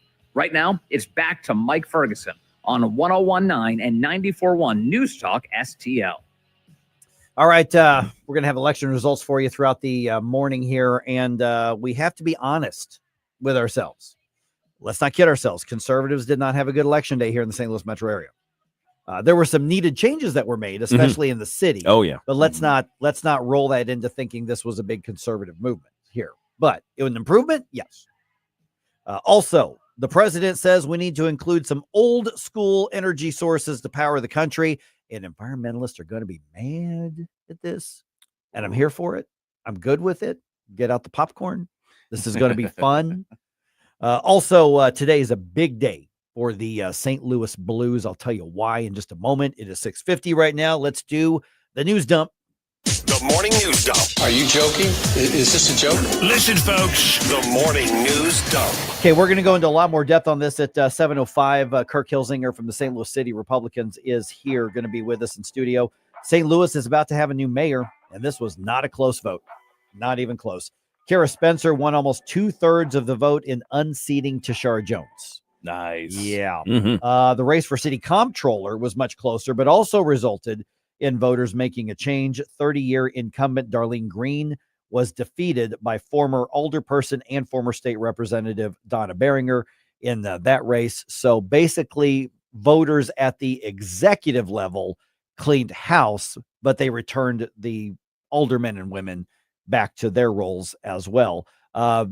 Council President Megan Green responded in a very, very obnoxious way, wanting to make stuff, hinting about it, being about race and stuff. I'll read you her statement. It was just eye rolling. Don't hurt yourselves. Yeah. With the eye rolls. So they lost the federal election using identity politic rhetoric, and then now that this is, they're being replacing the leftists with the leftists. Now they're just clamping on to that same strategy, expecting that's going to go over well with voters. I don't think Megan Green understands there's anything else in the world. I mean, this is her world view. Yeah. I don't know why, but she's just one of those. But I've got her statement. I'll read it in a little bit here. And St. Louis County voters said no to giving the county council more oversight of county government. Proposition B failed by a wide margin. That means Sam Page's appointments cannot be fired by the council. Several council members have complained about department heads not being transparent and not being cooperative with them, meaning the council, in recent years. This was the biggest surprise for me. I mean, I thought it was going to be a close race. I really thought that we had the momentum. This kind of defeat tells me that there was a very concerted get out the vote effort, which is how you win elections. And we complained about Sam Page. We talked about the virtues of Proposition B, and why we think it should be added. And we did not turn out the vote. We being those of us on the right and center right. Right. We did not turn out the vote. The other side turned out the vote. Yeah, sadly, you can't blame the winners when they win. Correct. Right. Yeah. You look at how did they beat you, and we got beat. Yeah. Yep. All right. Speaking of elections at the federal level, the U.S. House is moving forward this week with legislation that would require proof of citizenship to vote in any federal election. So U.S. House, U.S. Senate, president, anything like that. So Republicans want the SAVE Act to pass, and that would require that proof of citizenship to register to vote. Democrats say that's voter suppression. It's going to burden millions of Americans with these requirements. Speaker Mike Johnson says, I think that's a front for something else. Uh-oh. Am I on? Ready? Testing. Now they're claiming that the SAVE Act disenfranchises married women who change their last names. I mean, it's absurd. What they're trying to do is protect the ability of non-citizens to participate in our elections. Plain and simple. That's what this is about. Yeah, I don't know how, when you look at the pattern of the left throwing a fit over even the most basic and mild. Yes. I mean, mild reforms. Yeah. I mean, if you think about it, if you look at, like you said, if you look at every single instance of their opposition to every voter integrity law, the pattern becomes clear. The only reason why you would oppose these things is because you want to be able to cheat. Yeah. That there's no logical conclusion otherwise. You're not protecting the vote. You don't actually believe, or maybe you do believe, that women are too stupid that after they get married and change their names, they should change their ID. Right. And therefore they can't identify themselves at the poll. Oh my gosh, the disenfranchisement. It's not like Joe Biden believing that black people can't use laptops. That's right. And Kathy Hochul. Kathy Hochul also. Yeah, it's like no. I mean, either you're a horrible person, or you're lying to us about what you believe in order to push this agenda, and you want illegals to vote because they vote overwhelmingly Democrat. All right, this is really going to make some of the fringe lefties mad. President Donald Trump signs an executive order to restart investment in coal production. Yep, he says that is to restore American energy dominance. Speaking at the White House, he was reiterating, hey, he ran on partially lowering the cost of energy. We will continue to lower costs for American families, create jobs for American workers, and very importantly, unlock unlimited amounts of affordable American energy, including, as I said, and I'll say for the last time, beautiful, clean coal. Okay, that's beautiful. Not yeah, exactly. You got to do the hand move. Yeah, beautiful. Yeah, yeah. That's not the last time he's going to say. That is definitely not the last. Maybe the last time on that day. Yeah, precisely. But I'm glad Cole's coming back. I'm glad he's making a concerted effort to do so. We need all hands on deck, all options on the table. If we're sitting on a mountain of energy, we need to use it. I can't wait for the left to flip out starting today on this. This is going to be so entertaining. All right, a federal judge, and Gabe, we talked about this weeks ago. I knew this was going to happen. I called it. A federal judge has ordered the White House to restore the Associated Press's full access to cover presidential events. Here's the story from Town Hall. The judge ruled that it's unconstitutional for the White House to block AP journalists from the Oval Office, Air Force One, and other presidential events over an editorial policy. The Trump-appointed judge cited the First Amendment, saying journalists cannot be barred because of their viewpoints. The White House limited AP's access after its decision not to follow the president's executive order renaming the Gulf of Mexico. The judge's ruling won't go into effect until Sunday to give the Trump administration time to appeal.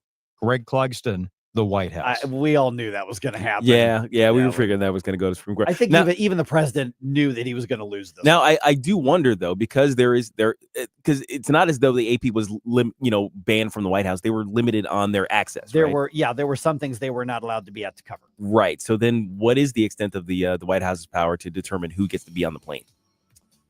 That's an interesting one. But like, you can't be in certain like press conferences. Right. The bottom line is he went too far. He did. And I think he knew it. He was just poking him in the eye, and he knew that wasn't going to last.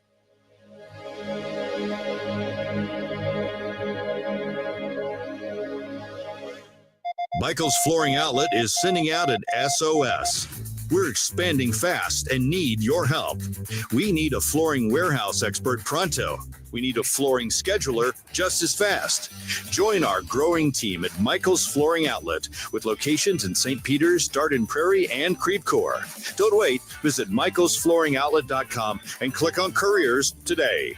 Michael's Flooring Outlet, where great floors begin with great people.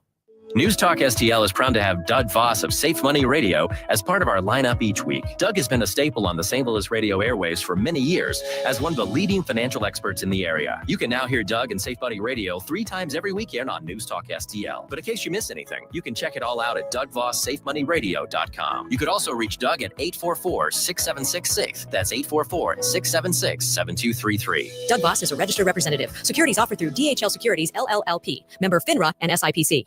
Are you tired of hard chlorinated water drying your skin out, tasting bad, and ruining your fixtures? Jones Air and Water Treatment has a solution to this pollution. Our Hydratech H2O leaves you with great tasting, soft water at all fixtures in your home with one unit. Call Jones Air and Water at 636-899-1040 or visit us on the web at joneswater.com. You can be a filter or buy a filter. Jones Air and Water, 636-899-1040 or joneswater.com on the web. Call us now. Hi, I'm Helene Tobler, culinary nutritionist at Body of Health Direct Primary Care. Here we do practical wellness. Dr. Randy and I have a common sense approach to healthcare. My passion is helping our members enjoy better nutrition because food is medicine. We approach problems with a lifestyle foundation and cutting-edge medical tool chest. At Body of Health, it's about being your healthiest you. If you want to experience healthcare the way it ought to be, schedule a discovery call today at bodyofhealth.com. That's bodyofhealth.com. KLGY HD3 Clayton, K270BW Belfast, KNBS Bowling Green. This is News Talk STL at 1019, 94.1, and always streaming at newstalkstl.com. News this hour from townhall.com. I'm Rich Thomason. Now that President Trump's 104% tariff on Chinese imports has taken effect, Beijing says it will hike its retaliatory tariff on the U.S. to 84%.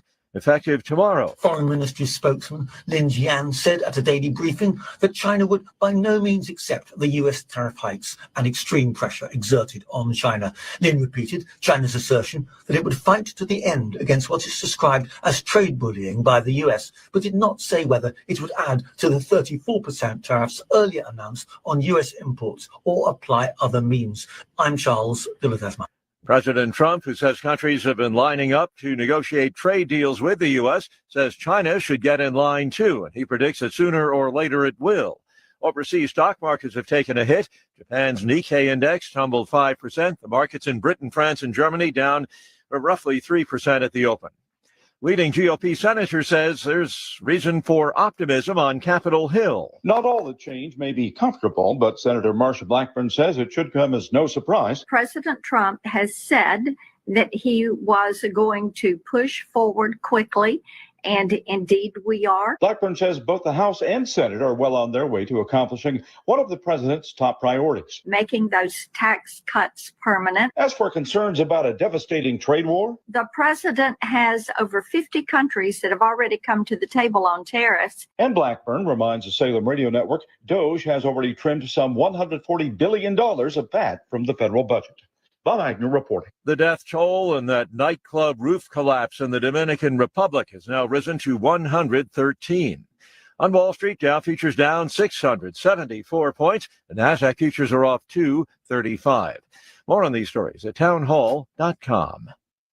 Heard me talk about Relief Factor and how so many people enjoy a better, more pain-free life because of it. If you're dealing with everyday pain, it makes sense you'd want to try it first. Well, Relief Factor makes that pretty pain-free too with their 3-week quick start kit for only $19.95, less than $1 a day. Relief Factor is a daily supplement that fights pain naturally. Relief Factor doesn't just mask pain temporarily, it helps reduce or eliminate pain. Visit relieffactor.com or call 1-800-4RELIEF, 800-4RELIEF for Relief Factor. Are you having trouble hearing? Hearing loss can devastate the quality of your life. Now, there's an affordable fix for you or your loved one. Rated the best hearing aids of 2025 by Forbes Health, Audion Hearing has the highest quality hearing aids at the lowest prices, starting at just $98 a pair. I actually like them better than my old $5,000 hearing aids. I could not believe how my hearing and life changed. Join over 1 million happy customers by going to audionhearing.com. That's AUDIEN hearing.com. From the Michaels Flooring Outlet Weather Center.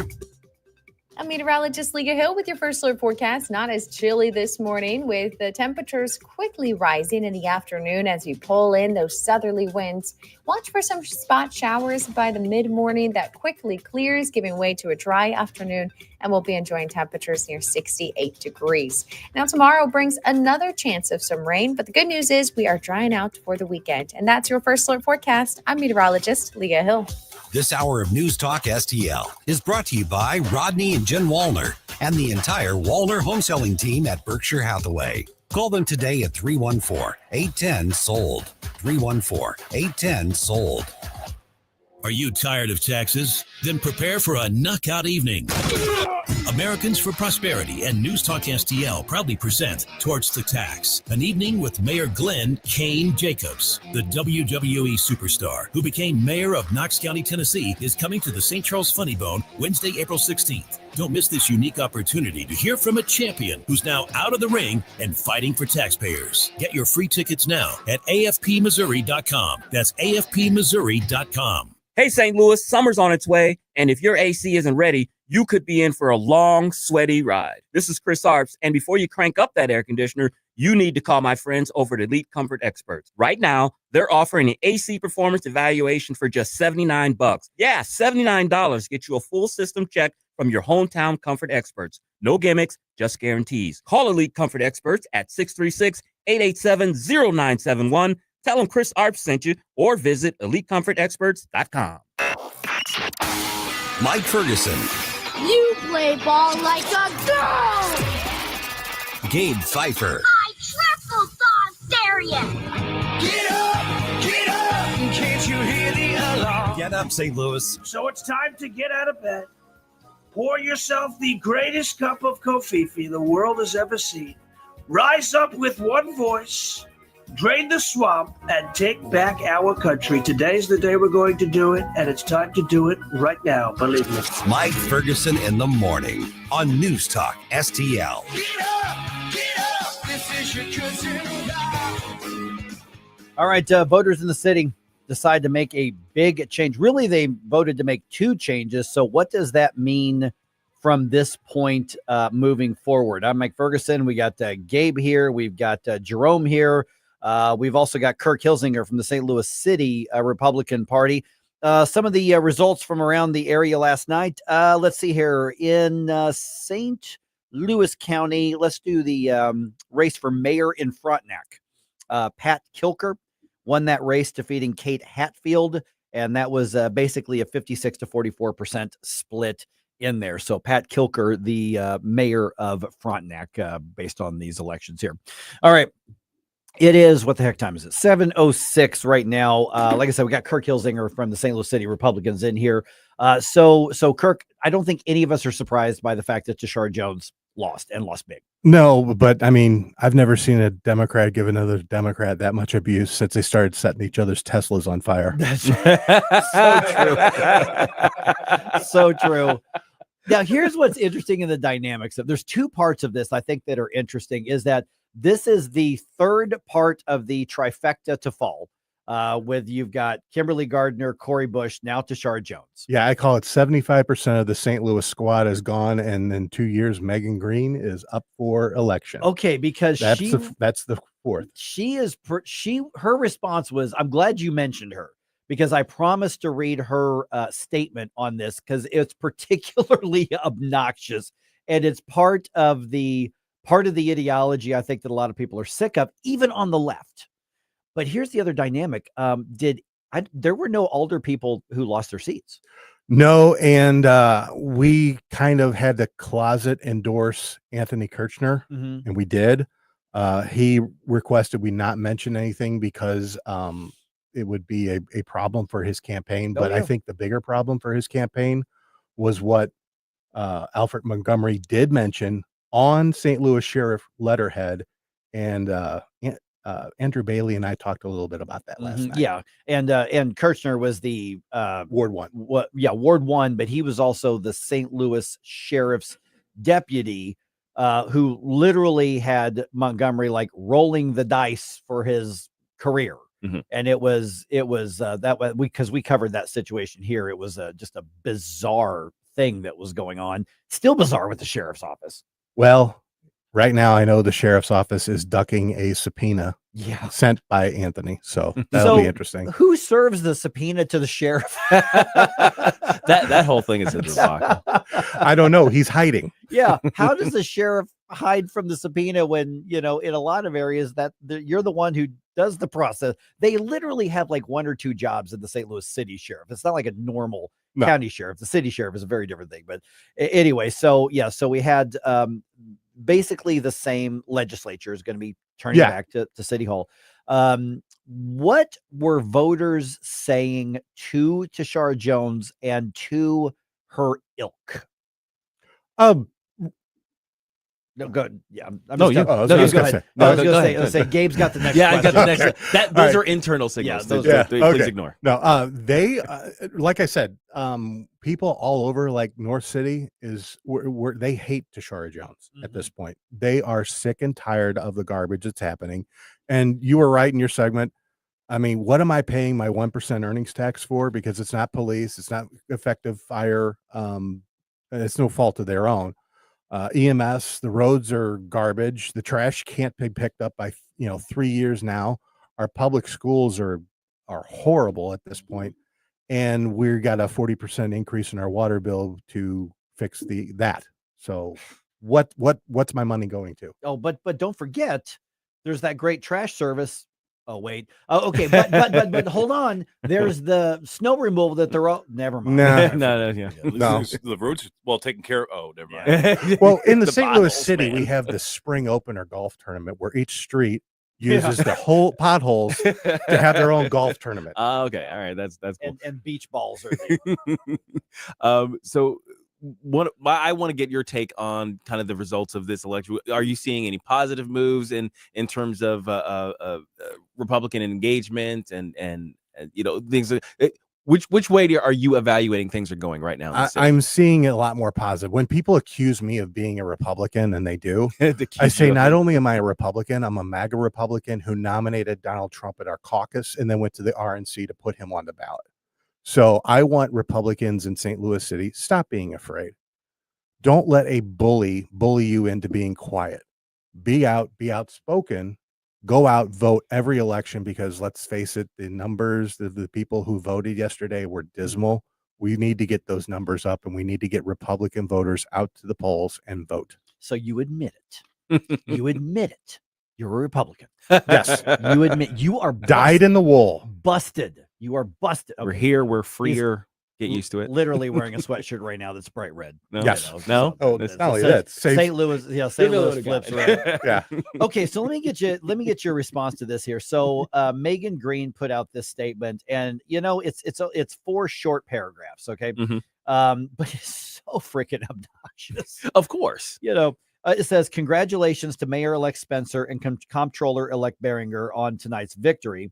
Even though we bring different perspectives to this work, I know that I'm invested in your success, because when you succeed, so does our city and everyone who calls St. Louis home. Okay. Excellent way to start. That's solid. Nothing wrong with that. That's a solid opening. But wait, there's more. I want to thank Comptroller Green for her 30 years of service and Mayor Jones for her bold and unwavering leadership. Serving alongside you has been an honor, and I am grateful for your dedication to the people of St. Louis. Okay. All again, right. fairly Yeah, normal. kudos Yeah, to the losing party. Yeah, there. Here we go. Okay. To those concerned that our leaders don't reflect the diversity of our city, my promise to you is this. By the way, this is written by the very white Megan Green. Okay. I will continue to use my position to represent the interest of Black, capital B, and brown, capital B, St. Louisans, working people and families, and those seeking to build a new life in our city, which is code word for illegal aliens. So if you feel that your voice wasn't heard today, know that I am still listening, still advocating, and still working on your behalf. Next week, a new legislative session begins, and so does our opportunity to make St. Louis a place that works for everyone, regardless of their zip code, where they're from, or who they love. The only way we can turn that opportunity into progress is by doing it together. End of quote. I will remind you that I've had an argument with Megan Green as to whether or not men can get pregnant. And I am not the one with a doctorate, but I did make her this promise. If I ever get pregnant, I will fully fund her next campaign. There you go. Nice. To really make her happy, you should promise that if you get pregnant, Kirk, just to emphasize here, that you should promise that you'll have an abortion in her honor. Oh, yeah, because having it natural would be quite painful for a guy. Yeah, Where does the precisely. baby come out? Okay, so now the question comes. I don't want to know the answer to that question.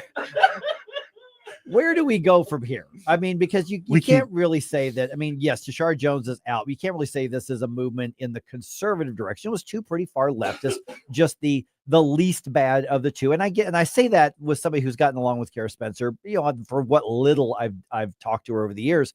But it wasn't like there was a choice between a leftist and a rightist, a leftist and a conservative. These were 2 leftists. So where do we go from here in trying to turn the city around? I would have loved for Andrew Jones to have made it, but let's keep things in focus. This still is a win. It's a 1 notch better, which I equated with Wesley Bell taking out Cori Bush. That's fair. We're 1 notch better. We're moving in the direction we need to move. We're not moving fast enough, but what it's going to take is going to take Republicans to come out of the woodworks, be visible, run for office, and I'll be working with the state legislature on some problems we have in getting people to file in Missouri or St. Louis City. We need to put people on the ballot, every ballot, and actually go out and try to get votes and try to win, because once we flip that first seat, which is what my goal is, the next few seats start becoming easier and easier down the path. Yeah, because there's momentum, and like you said, that's visibility, and a lot of that starts. And one of the things that I've noticed is the number of times that you guys have been nice enough to invite me out to your meetings, is they seem to get a little bit bigger every time. Yeah. So there's clearly the discontentment has obviously been there for years and years and years. Now people know that you're there and you're actually doing stuff. It's not just a coffee clutch of people who want to complain about what's happening. You're not just tilting at windmills, you're actually doing stuff. And so at this point, that candidate recruitment, and by the way, for whatever it's worth, I think you're spot on there. And this is the state party, and feel free to call them out if we need, is the state party recognizing the momentum in the city enough at this point. I mean, it doesn't make sense for them to invest a huge amount in the city where they're going to take, the common, the conventional wisdom says you're not going to win anything at the moment, but they should look at this as an investment opportunity to pay dividends down the road. I mean, maybe even just 2 election cycles down the road, which is the next presidential one. Yeah. I got to say that I used to hear St. Louis City doesn't give us any votes, so we're not going to do any resources. I can tell you that has changed. Mm-hmm. We did have the state party help get signatures for Andrew Jones. We obviously got the crime bill fixed. We're seeing engagement. Now, do I want more? Absolutely. The way I look at it is if I'm fighting the Democrat machine, and it is a machine in St. Louis City that is designed to keep moderate Democrats, third parties, and Republicans out of City Hall, that focuses them on us, and then they can stop trying to encroach more on St. Louis County, St. Charles County, Jefferson County, even into Franklin County. Yeah. If I got to lay on that grenade and take the losses so that those other counties can get redder and redder and redder, while we're still getting redder, we're just not as fast. I'll lay on that grenade for them. But I do need the state to help us out, and I don't want to hear, oh my God, there's Republicans in St. Louis City. Yes, Right. we're here. Yeah, and they should know that by now. But if not, and there's a lot of people live in the city who listen, to the show. You need to be telling everybody out there. Why do you think there is such a sort of separation between the various GOP groups, kind of, the city, the state, the national level? There are multiple answers. I'm assuming there are a lot of behind the scenes, answers to that question. But you'd think at the very least, in terms of winning elections, all rising tide lifts all boats. Here's the way I look at it. I live in a bright blue district. I don't have time to get into this minutia of you're more conservative than I'm more conservative than you. It's my time. You don't get to sit at the big table. I don't have time for that. I have to fight Democrats every day like the third monkey going up the ramp on Noah's Ark and it's raining. The third monkey. We have to work together. I'm saying this to Renee and Bob and I have a good relationship. Jefferson County, I want to work together. I want the entire eastern side of the state to fight this Democrat machine and keep it from spreading into their counties any further. And I don't want to see what happened to Prop B happen again. Yeah. And let's not forget that Sam Page is under the same cloth as Tashara Jones, Megan Green, Cori Bush, Kim Gardner. They're the same people that support Sam Page. Don't be surprised if some of the Tashara Jones bureaucrats end up in Sam Page's office. There's absolutely some of that shuffling. All right, Kirk Hilzinger, let's go ahead and give out the website, social media information. I think we've already tagged you on social media, but people want to reach out and listen. If you're in the city, even if maybe you can make or can't make the meeting, you need to be in touch. I mean, there's still stuff that people can do. Yeah, stl-gop.com. If you want to email me, chair@stl-gop.com. I need help. I mean, I call this the off season, and with baseball, this is the time we build our team, and that's exactly what I do before the 2026 elections. And you guys have been known to have a little fun at these meetings from time to time too. Yeah, well, yeah. I've had some fun at them as well. All right, Kirk, great to chat with you again. We're going to talk some statewide Republican stuff here. So if you got to go to work, great. If you want to hang around, that's great too. But I'll give you kind of the inside scoop. Turns out that we were right about the establishment not being done trying to hold back conservative big red things in the Capitol. Oh, yeah. Yeah, we know that's happening. I got confirmation of that yesterday. I'll tell you what I can tell you right around 7:22. Making cold mind to fight your war. Stop it right now. I have had enough of this. Well, there you go again, listening to Mike Ferguson in the morning on News Talk STL.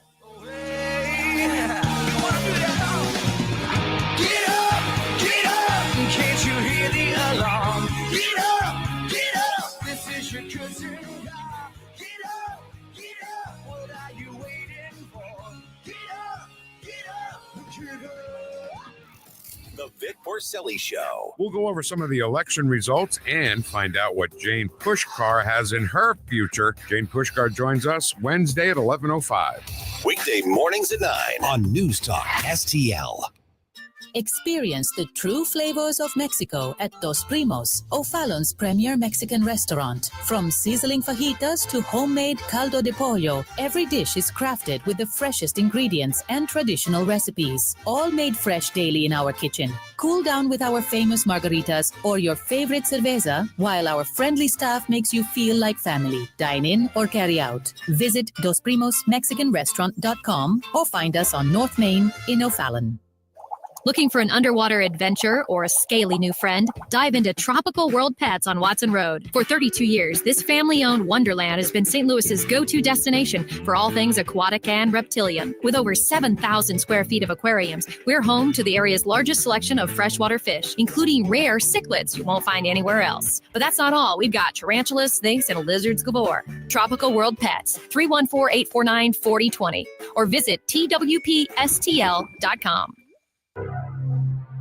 Report cards are a good way to show how well your kids are doing in class and where they might need improvement. We at the Show Me Institute believe schools should get grades too, so parents can see how their child's school compares to others. That's why we came up with the Missouri School Rankings Project. Click on the website moschoolrankings.org and it's all there. Rankings and letter grades for all the schools in Missouri. The rankings are based on categories such as student performance in English language arts and math, ACT scores, and graduation rates. Then we take the rankings and come up with a grade point average, just like your child has. Each school and district has a grade, and the website is easy to use. And now we've added spending data for every district, so parents, taxpayers, and policymakers can see where the money is going. Don't you want to know how your child's school stacks up? Learn more at showmeinstitute.org. The Show Me Minute has been brought to you by Show Me Institute and Show Me Opportunity. News, analysis, opinion. It almost seems common sense, but, alas, common sense isn't so common these days. News Talk STL.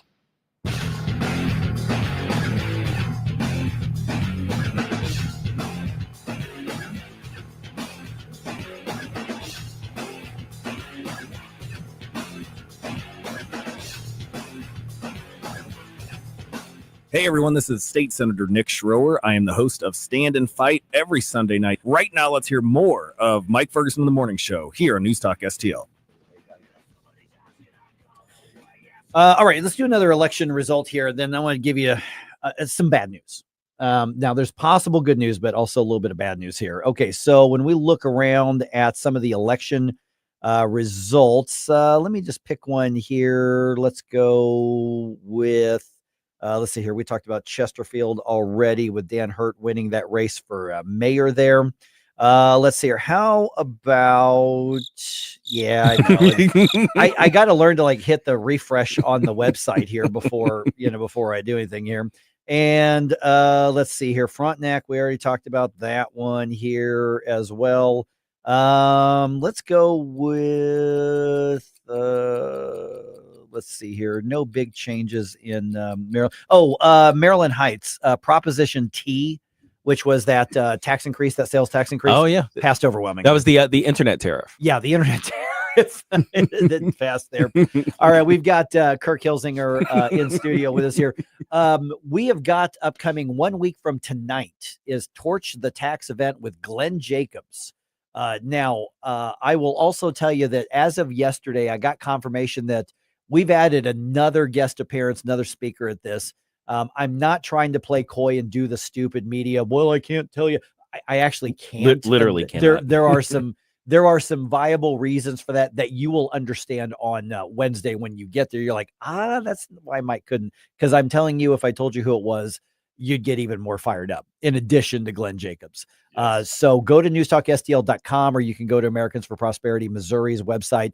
Get your free tickets, but you have to have a ticket reserved to be a part of this event. We're going to be in St. Charles at the Funny Bone on the streets of St. Charles.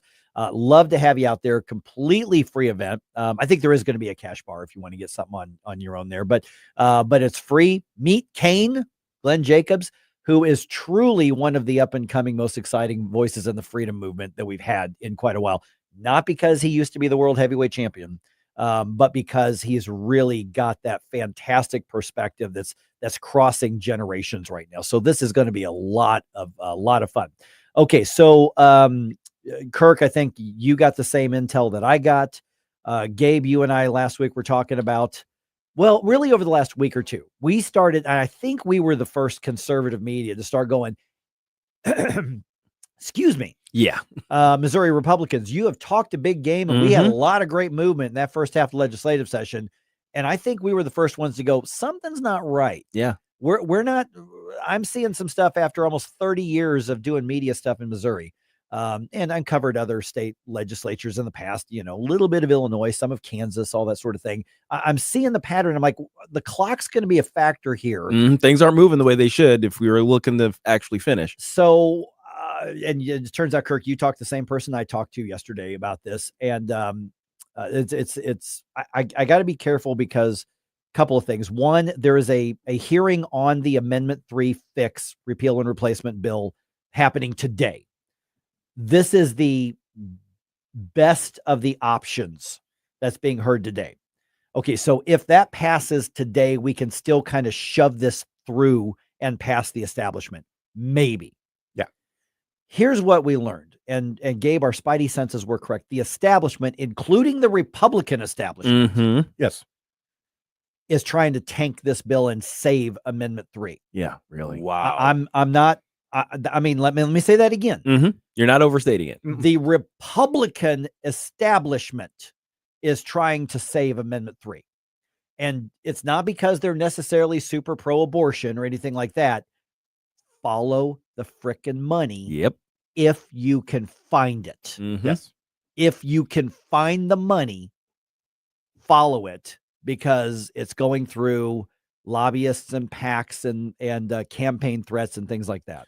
So when we were discussing the other day about how it's possible that some of these officials are intentionally dropping the ball, so they always will have something to fight and say, well, this is why you need to elect us again.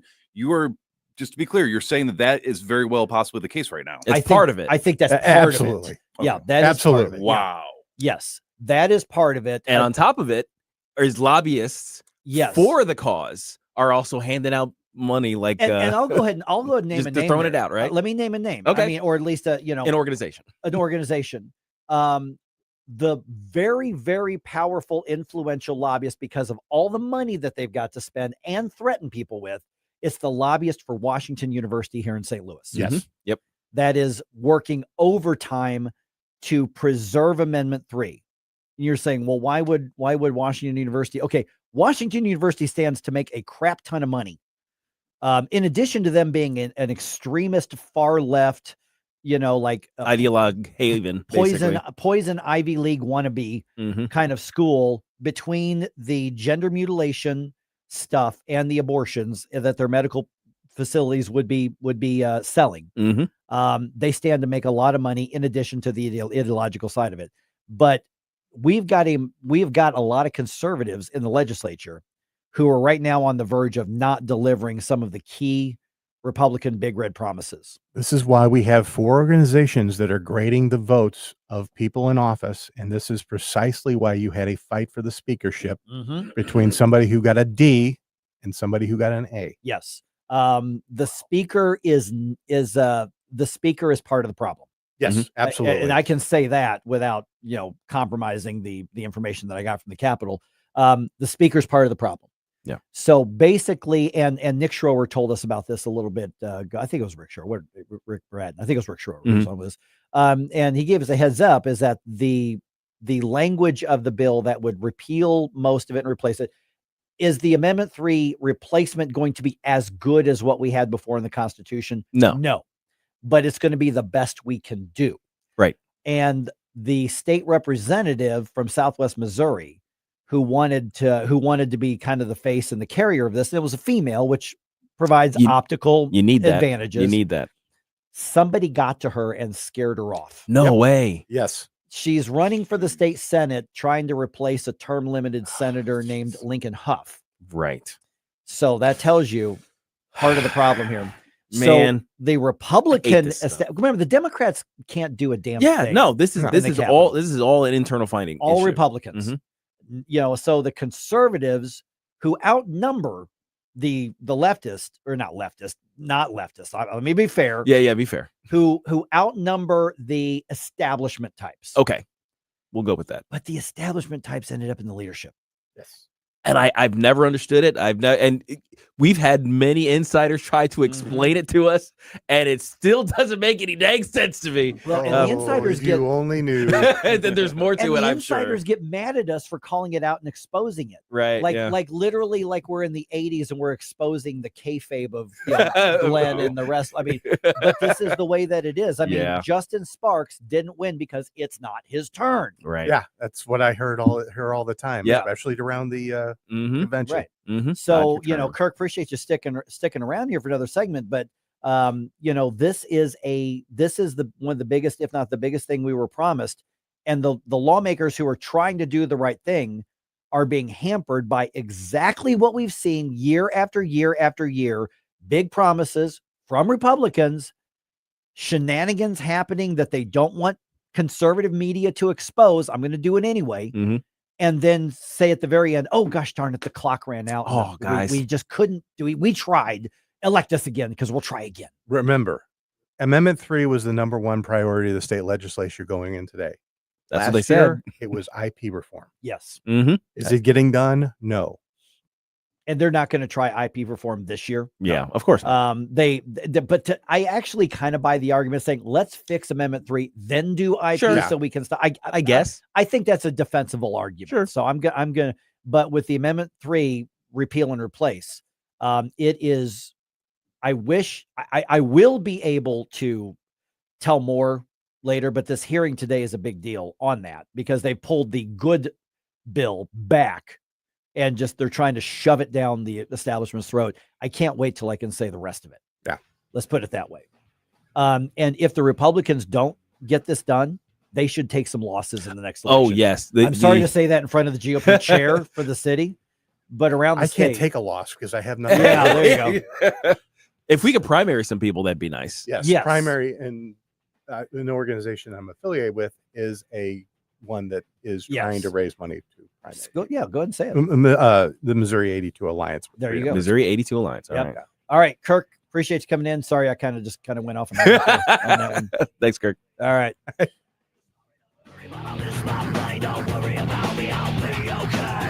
From the Michaels Flooring Outlet Weather Center. I'm meteorologist Leah Hill with your first alert forecast. Not as chilly this morning, with the temperatures quickly rising in the afternoon as you pull in those southerly winds. Watch for some spot showers by the mid-morning that quickly clears, giving way to a dry afternoon, and we'll be enjoying temperatures near 68 degrees. Now, tomorrow brings another chance of some rain, but the good news is we are drying out for the weekend. And that's your first alert forecast. I'm meteorologist Leah Hill. Hey, if you're 50 or older, you do not want to take any risk with your money. In fact, you want Leslie Consulting. My friend Bob Leslie can show you a gain and retain plan. Means that you never lose. Plus, you get up to a 20% bonus on day one. Leslie Consulting, a leader in brokerage and risk management. 314-721-0066. LeslieConsulting.com. Larry Connor's Commentary, brought to you by Vincent's Jewelers, offering a wide selection of jewelry, including lab-grown diamonds, affordable earrings, bracelets, necklaces, and rings, up to 75% off their natural counterparts. Visit VincentsJewelers.com. This is Larry Connor's Commentary on News Talk STL. You take it for granted your drinking water has fluoride in it, but can you take it for granted fluoride is safe for you? Fluoride is a naturally occurring mineral, and scientists discovered it could strengthen teeth, prevent cavities. That's when they began to put it into the U.S. water systems. 1945, Grand Rapids became the first city in the world to fluoridate its drinking water. Some of you might remember arguments, debates, keep it out of our water. Well, since that time, some European countries in the 70s and again in the 80s, countries like Denmark and Sweden have banned fluoridation. Now there are new questions. Does fluoride affect young minds, leading to autism, ADHD? Plus, do we even need it in our water? That's because nowadays, most toothpaste contain it. By the way, most bottled water does not have fluoride. But the debate is starting all over again. You concerned, not just for you, but for your kids. Well, for the kids, milk, maybe tea. For you, milk, coffee, tea, maybe Jack. I know my preference. What is yours? Get more Larry Connors on Larry Connors USA. Tonight at 6 on News Talk STL. Experience the exhilarating atmosphere of a Cardinals game. Join the sea of red in the wave around the stadium. Feel the rush of excitement as a home run lights up the sky with fireworks, bringing the whole ballpark to their feet. Nothing beats the thrill of watching the Cards get the W with the final out at the plate. It's more than a game. It's an experience. Visit Cardinals.com for tickets and info. St. Louis Cardinals for the Lou. Game tickets? Check. A round of cold beers? Check. Ballpark hot dogs? Check. Baseball is back, and nothing beats a night out with the guys. Or ladies. At a Cardinals game. From thrilling games and mouthwatering eats to the iconic ballpark energy, Busch Stadium is the ultimate spot for you and your crew to dive into America's favorite pastime. Make your next night out the best one yet. Join us at Busch Stadium, where every hour is happy. For tickets, visit Cardinals.com. St. Louis Cardinals for the Lou. This is Tony Colombo, and my favorite Capriati sandwich is the cheesesteak made with American Wagyu beef from Snake River Farms, and you have to include a side of their amazing fries. I love Capriati's, and you will too. Open 9 to 9 daily on Manchester at McKnight in Rock Hill. Hey, Colombo here for Rockwood Charcoal. Rockwood is made from 100% pure Missouri oak and hickory, so you're cooking with the best and supporting local industry and a local business all at once. There's over 100 area Rockwood retailers. Find yours at rockwoodcharcoal.com. This is what's happening. The president is ready to drive this war to an end. I think I have the power to end this war. He is the deal maker in chief. You should have never started it. You could have made a deal. 1019 and 94.1. Number one for conservative talk. News Talk STL.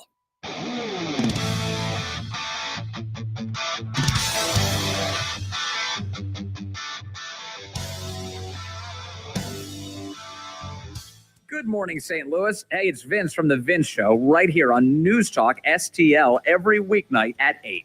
Right now, it's back to Mike Ferguson on 1019 and 94.1 News Talk STL.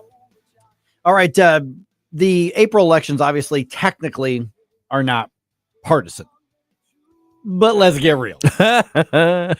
Everything's partisan. They're technically not about ideologies, but let's get real. I'm surprised that our dog shows aren't partisan these days. Yeah. Like everything's partisan. I think that, for instance, some of the biggest focuses that a lot of conservatives in the St. Louis area had was in the Francis House School District. Yeah. Did not go our way. Nope. I mean, just a part of the pattern did not go our way. Broke pretty hard the other direction, actually. Yeah, 738 right now. Another election result, the race for mayor of Lake St. Louis, Brian McKinney, decisively winning that race with almost 60% of the vote over Tom Mispagel. So congratulations to Brian McKinney for winning that race for mayor right there. Okay, so a lot of conservatives were really focused on one, trying to keep Randy Cook in on the Francis House School Board, and Ashley Sturm to get her spot there, and this became a bellwether conservative versus leftist race a couple of years ago. Was it 22, Gabe? I think when we, meaning conservatives, won a number of seats around the area. Mm-hmm. There was Zumwalt, there was Francis Howell, there was Rockwood. Yep, I think that was the year. Yep, I think that was 22. Yeah. Mm-hmm. And we won those, and we warned then, and I say it wasn't like something special insight. All conservative media was warning, okay, but you just poked a hole in the balloon of a leftist, safe place. Mm-hmm. This is where conservatives dare not tread, that they just weren't welcome. K through 12 public indoctrination, public schools, excuse me. The leftist mind think factories, which is basically all K through 12 education is. Mm-hmm. This is the area where that's theirs, and we are not supposed to be there. Right. And we poked some holes in that, and we got there. Unfortunately, we've had some fallout on that, with Izzy Imig doing her nonsense and resigning from the board. There was another person who got elected with her who turned out to be just crazy. Mm-hmm. Yeah, like straight up, like nuts. Mm-hmm. As in like red flag. Stay away. It's like, how did we miss this? Well, not everybody did. You're not wrong. Yeah. She literally broadcasted. I'll just leave it at that way. But in these other districts, the left, I'm not talking about the Democratic Party, just the Democratic Party, the left mobilized and said, we're reclaiming this. Yes, they sure did. And this is their home turf. Mm-hmm. But we also talked about how crucial it is in these April elections that we do target these races. We are talking, and they're like in some of the school districts out there, you look at like Jane Pushkar and the work that was done in exposing absolute decrepit thinking that's being shoved into these kids' heads. A lot of times the parents didn't even know. And another school board member who's a conservative told me about a year ago, he said, Mike, he says, you have no idea how brutal the left is in making your personal life miserable if you're a conservative in public education space. Yeah. I mean, standing in front of his car, screaming at him, not allowing him to get to his car, hoping that he provokes because everybody's got their cameras ready and the police on standby. Right. This happened in the St. Louis metro area about a year ago. It's so disgusting. It really is. So in the Francis House School Board, the two conservatives, and this was Randy Cook and Ashley Sturm, basically running against Amy Greider and Sarah, and I think this is pronounced Elke, O-E-L-K-E. Well, the leftist won. And it was, it was one of those vote for two out of the four.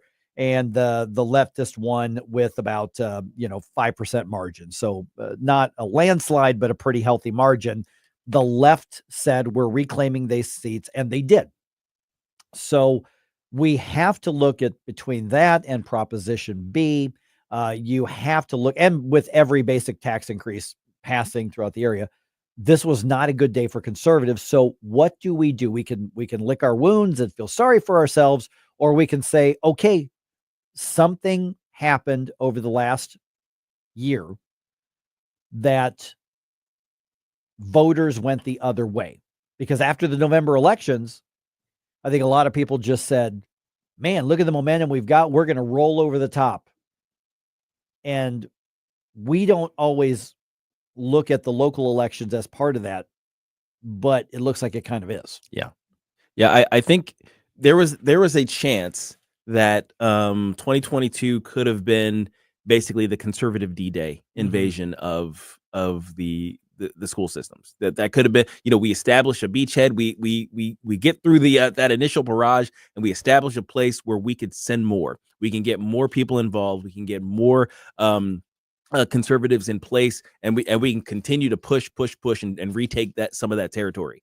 But it turned out to be a bay of pigs. That basically it was a failed attempt at an invasion, and it's horrible to watch. So where do we go from here? Yeah, it's a good question. I think we need to reevaluate strategy. We actually have to have a strategy. Maybe that would actually I think help. But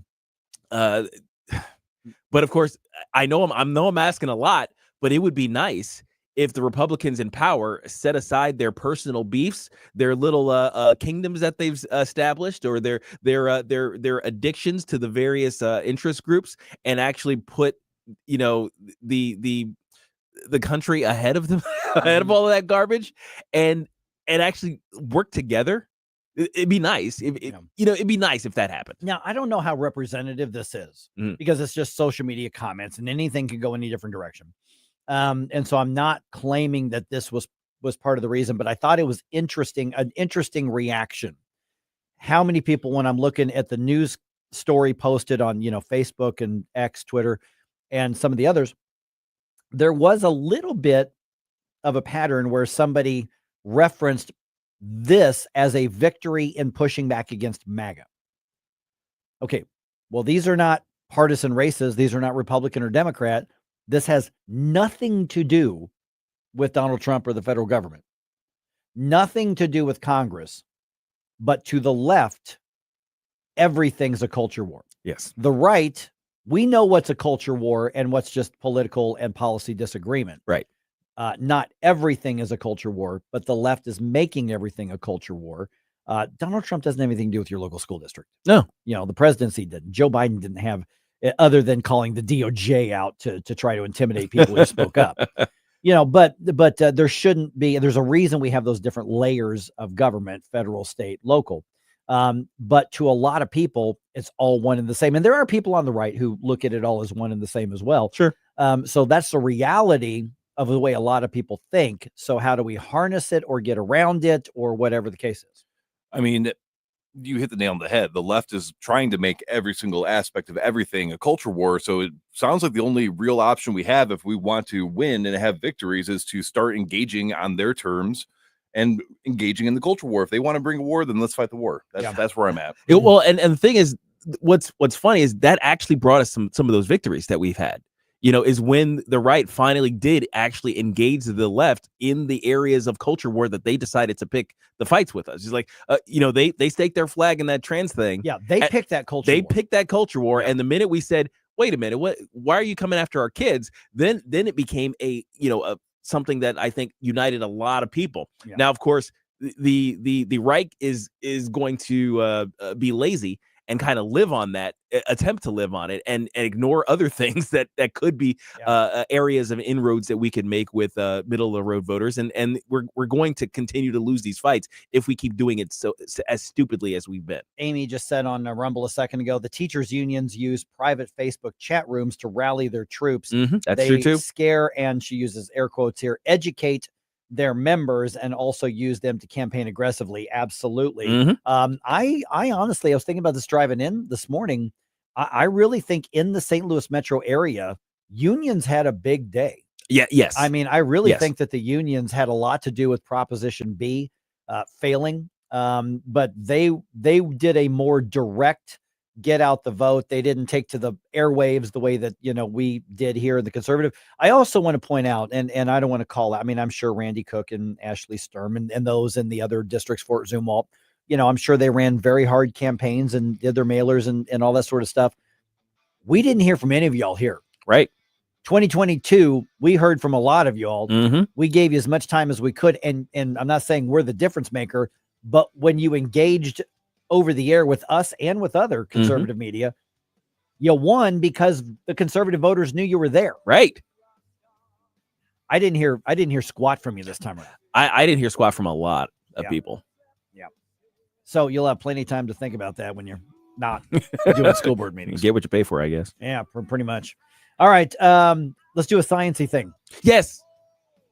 Sorry, I got really excited there. I know. It's a sciencey thing and it's an ethics thing. Okay. Apparently, we, meaning people, have brought back an extinct animal. Yes, I saw this. Yeah. You're going to hear that animal. Ooh, okay. Actually hear it. Because it's like physically walking around right now. Yes, it is. It has returned to the earth after 12,000 years. Yeah. Is this a good idea? Let's talk about that around 7:51.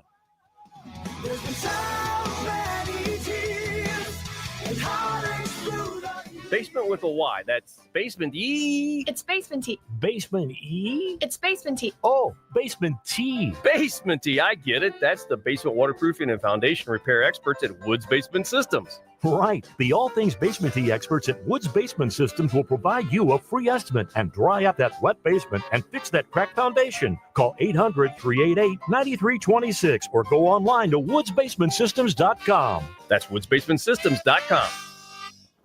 Spring storms are on the way, and your home needs to be ready. At Connor Roofing, we specialize in roofing, siding, and gutters to protect your home from the elements. Don't wait for leaks or damage to strike. Our expert team will ensure your home stays safe and secure all season long. Call Connor Roofing today at 314-375-7475 for an inspection so you can enjoy the beauty of spring leak-free. Look us up at ConnorRoofing.com. That's CONNER Roofing.com. And remember to count on Connor.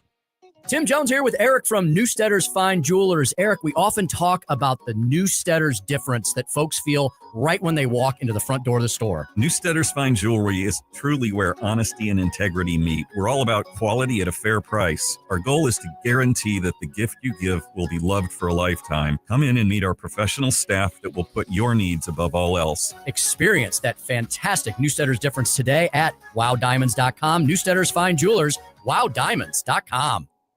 To our brave police officers and first responders, we say thank you for risking your lives to protect us. To all the incredible volunteers who've joined hands with the David Dorn Foundation to raise funds for equipment and services, we extend our heartfelt gratitude. We stand strong with our volunteers who give their time, talent, and dedication as a shield of support for those who rush into danger. The David Dorn Foundation gives a big thank you from our heart to yours. Visit dornfoundation.com and join as a volunteer.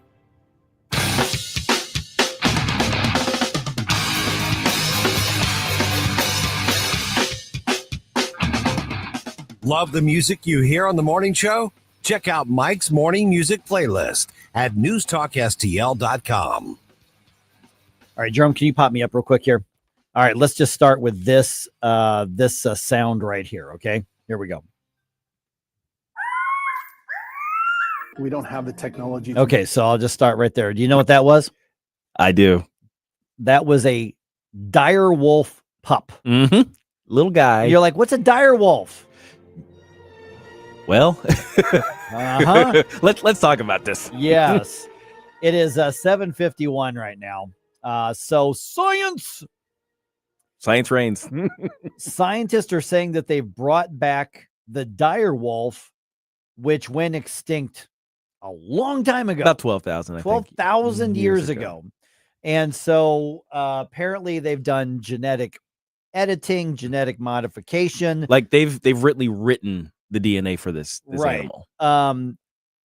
As you just heard with the bed music, there's a movie about why this could be a bad idea. Yes, absolutely. I mean, is it a giant reptile? Is it a dinosaur? No, but it is giant actually, because it can come in about 25% larger than gray wolves. Oh, and gray wolves are already very, very large. I think people have been tricked in movies to think that wolves are the same size as big dogs. Yeah. Because we use big dogs to represent wolves in the movies. No, like an actual wolf is already about 30% bigger than like a Malamute. Okay, so let me play this, and then what you're going to hear is from a guy named Corey Bradshaw, who is a professor of global ecology at Flinders University. He's critical of this whole thing. So here we go. What you're going to hear is that little dire wolf pup, which by the way, cute as can be. Well, of course, it's a pup. Because it's a pup. But here, listen to this here. We don't have the technology to modify entire genomes. We can modify components of genomes, and we can certainly sequence genomes. So, yes, they have slightly genetically modified wolves, maybe. Does that make it a dire wolf? No. Does it make a slightly modified gray wolf? Yes. And that's probably about it. Okay, so one of the theories that I read here, Gabe, and you probably read much better sources than I have on this, is that they're hoping that eventually with several generations, they will get back to having basically recreated a pure dire wolf. Yeah. I mean, because conceivably the idea is that, because of the way the modern wolf is derived from the dire wolf. It's a descendant of the dire wolf. You could actually kind of reverse engineer the DNA that originally went in, and you reassemble those components from the various wolf species, and you can get back to an originator species. Also consider the following: life finds a way. Yeah, exactly. Yeah. It's like there's another quote from him also that comes into mind. Exactly. It's like you got so caught up with whether you could, you didn't think about whether you should. Yeah. Okay, so you think, listen, species go extinct every year. Mm-hmm. Is it ethical for us to go, well, that one looks cool, let's bring that back? Yeah, I don't know. The picture on the caveman's wall was pretty badass. Let's do that. Yeah, I mean, and what's funny too is that I think it's that same package that you had there, where they've described several other species that they're considering as well. I think include woolly mammoth, and the dodo, and I think maybe like the not the Indian tiger, but the I know you know what I'm saying. That it's like it's a animal that we have like very rare footage from, that existed in like the early 1900s, something like that. So they're looking at bringing more animals into this whole thing. Are you really telling me that if you could have a pug-sized T-Rex, that you would not jump for joy and go out and buy a couple? Are you? I actually probably would, but I would still look at it and hope it doesn't, eat my future grandchildren. But then still, I would be hypocritical and say there's probably an ethical problem with this. But gosh darn it, that is so freaking cool. But that's the thing. Okay, so there's a scientific aspect of this, but are we playing God and unethically messing with nature here? That's what jumped into my mind. It's like, we have other kinds of wolves. Why do we need to bring back the big bad one from a long time ago? Right. It's a good point. And I think the most powerful argument I've heard for bringing back extinct species are the ones that we know we had a hand in, causing the extension of, so like I think the dodo is one of those where I think human development, human hunting is what caused them to go extinct. So then the argument would be, well, we're taking responsibility by bringing back using our technology to bring back an animal that we used our technology to destroy. But the dire wolf died out ages ago. Right. We had nothing to do with that. It just happened. I don't like the idea of introducing, especially a freaking apex predator from, what I mean? So now, granted, there are some areas that they need wolves. I mean, like there's actually environmental wolves can actually change the environment of a place, which is why they were reintroduced in the Northwest. Exactly, and we saw like even environmental changes in the Yellowstone Park, things like that. So what damage could be done if you reintroduce an animal that hasn't been around for thousands of years? Now, Ready Right says maybe if they can do this, they can reproduce the mind of the old school Democrats. Yes. Okay. Yes. Okay. Can we bring back the now extinct reasonable Democrat? I'm sorry. Hey, I'll be here all day. I don't know. It might be easier to bring back the woolly mammoth. Well, at least woolly mammoths could pull carts and stuff. That's right. They're useful. Yeah. Exactly. That's my fear is that a few years from now we'll be saying, can we bring back the conservative Republican? We're almost there, man. I know, exactly. Feels like it. So conservation, let's do that now. But yeah, let me know what you think on there. I mean, I kind of wonder about the ethics of this, not to mention the unintended consequences of this. Man, a 200-pound wolf. Think about it that way. Here, puppy. Oh boy. Bad dog. Ah!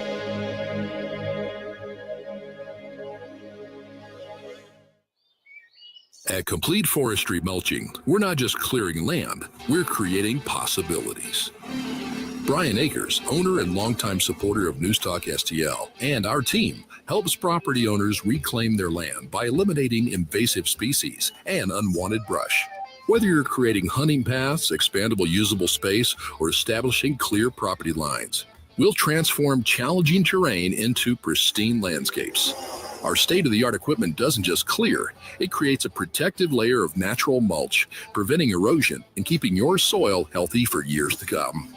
Take control of your property today and save $500 on a full day of forestry mulching services. But hurry, this offer won't last long. Call Complete Forestry Mulching at 314-805-9902, 314-805-9902, or find us on Facebook. Complete Forestry Mulching. Together, let's clear the path to your property's future. Have you been injured in an accident? You need a personal injury law firm that wins. Onder wins. For over 100 years, we've been fighting and winning for St. Louis. $5 billion in negotiated settlements? We've got it. $300 million in verdicts? Done. Voted best law firm by STL Today 2 years in a row. Onder wins all the time. Car accident, trucking accident, workplace injury. No matter the case, let Onder win for you. When the stakes are high, we're the team you can trust. Wondering what your case is worth? Call now for a free consultation. And remember, we don't get paid unless you win. Dial 314 or 618-9-million. That's 9, then all zeros. Or visit onderwins.com today. Onder Law. Winning is what we do. The choice of a lawyer is an important decision and should not be based solely on advertisements. Past results afford no guarantee of future results. Every case is different and must be judged on its own merits. KLGY HD3 Clayton, K270BW Belfast, KNVS Bowling Green. This is News Talk STL at 1019, 94.1, and always streaming at newstalkstl.com. This hour from townhall.com. I'm Rich Thomason.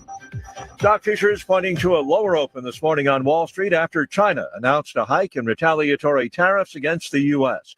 Beijing is boosting its tax on American imports from 34% to 84%, and that takes effect tomorrow. President Trump says that dozens of countries are lining up to cut trade deals with the U.S. He says China should be among them. Mr. Trump's 104% tariff on Chinese goods kicked in at midnight. The White House does not appear overly concerned about a public spat over tariffs between two of the president's counselors. Trump advisor Elon Musk called the president's trade advisor Peter Navarro a moron and dumber than a sack of bricks. Navarro had criticized the Tesla CEO for opposing tariffs. White House Press Secretary Caroline Leavitt shrugged off the trash talk. Boys will be boys, and we will let their public sparring continue. Both men work for a president who's known for trading insults.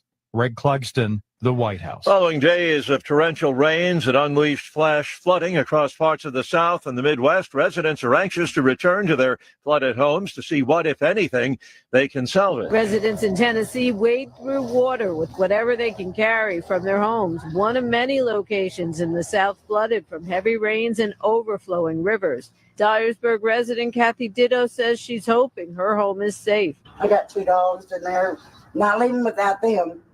I get real emotional. All this flooded water, starting all over. Think about starting all over. I'm Julie Walker. Rescue crews from abroad are helping search crews at the scene of the deadly nightclub roof collapse in the Dominican Republic.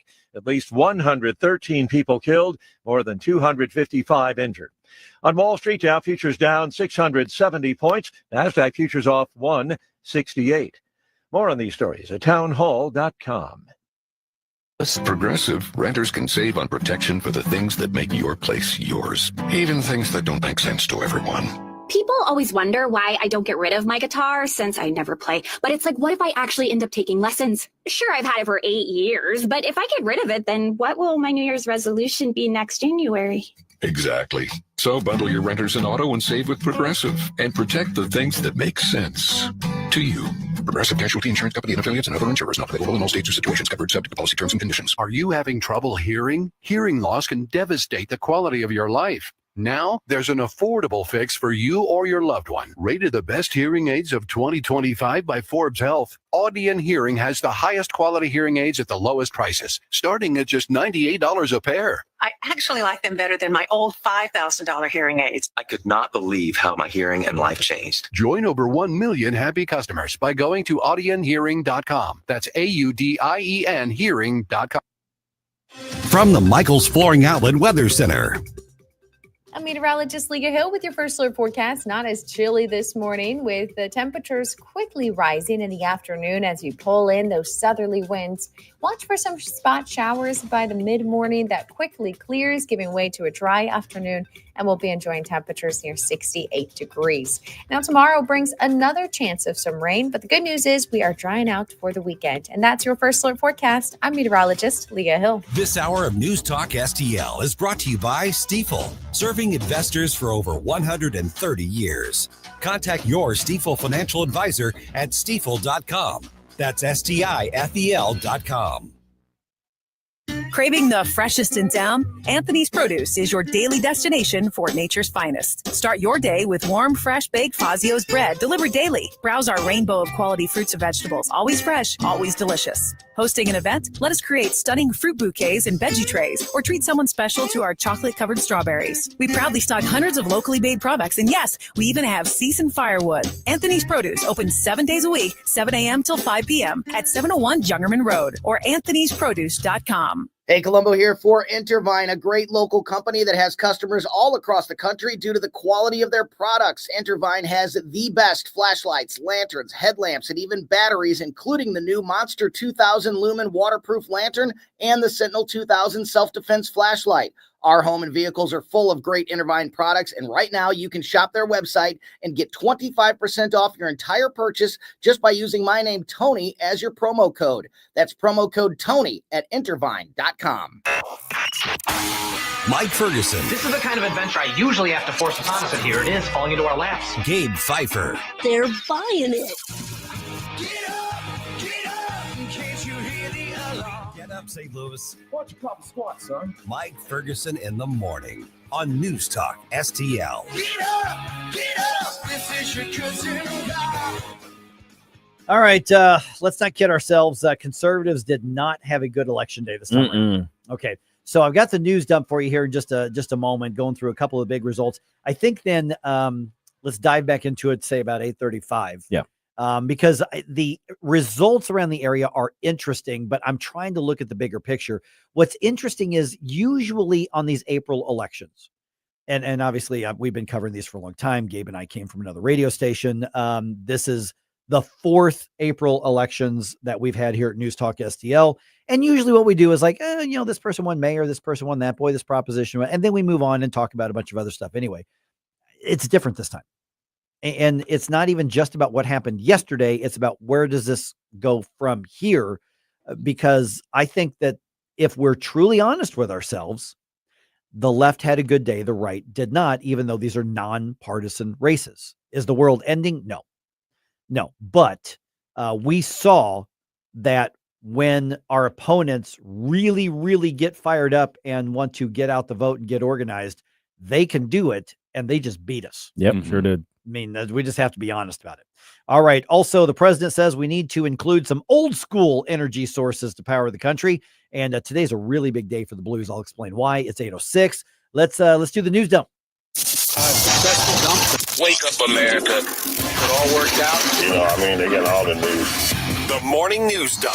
Just a big assortment of important and nonsensical stuff happening right now. Okay, St. Louis is about to have a new mayor, and this was not a close vote. We knew this was going to happen, but we didn't know how bad the landslide was going to be. Kara Spencer won almost 2/3 of the vote in unseating Tashara Jones. We were just talking about this in the information segment a little bit ago. Can you imagine being Tashara Jones, waking up yesterday morning, knowing this was the day that her own community says no to her and fires her? It was quite the drubbing. I mean, think about that from her perspective. She's making her bacon and eggs, or she's making her coffee or whatever, saying, well, I am about to be told buzz off. Yeah.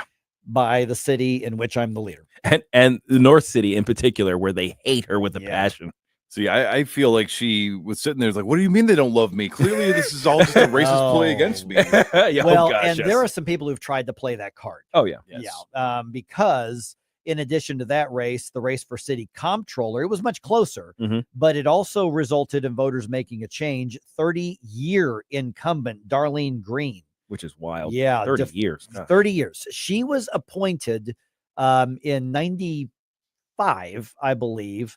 She replaced Vervis Jones as city comptroller. Vervis Jones being the father of Tashara Jones. Right. Because he had pled guilty to some criminal tax stuff. Right. So the shadow mayor. Right. And so a lot of people were accusing him of basically being the puppet master marionette mayor. Tashara Jones obviously would disagree, saying it was all about her. But the 30-year incumbent Darlene Green, replaced him and got elected every election cycle since then. She was beaten by former state representative Donna Beringer. So the race card comes into this is that two leftist white women defeated two leftist black women. Right. And all we're seeing is leftist infighting. Who's going to win? Right. And because that's the thing is that, in the time I've spent, in and around the city, I don't sense that this was a racial thing at all. Oh, no, not because there were a lot of black voters who voted to fire Tashara Jones because they like Kara Spencer more than Tashara Jones. I think the losers in this race are looking for that race card to play, when the reality was you just sucked at your job and you got fired. Well, one of the interesting things that happens when you use the race card to get your position, or is basically it's the DEI problem. Is if race was basically your one qualification for getting into office, then your assumption is if I'm removed, it must be because of race. Yeah, exactly. All right, St. Louis County voters said no to giving the county council more oversight of county government. Proposition B failed by a very wide margin. Yeah, that's another drubbing. Yeah, that means Sam Page's appointments cannot be fired by the council.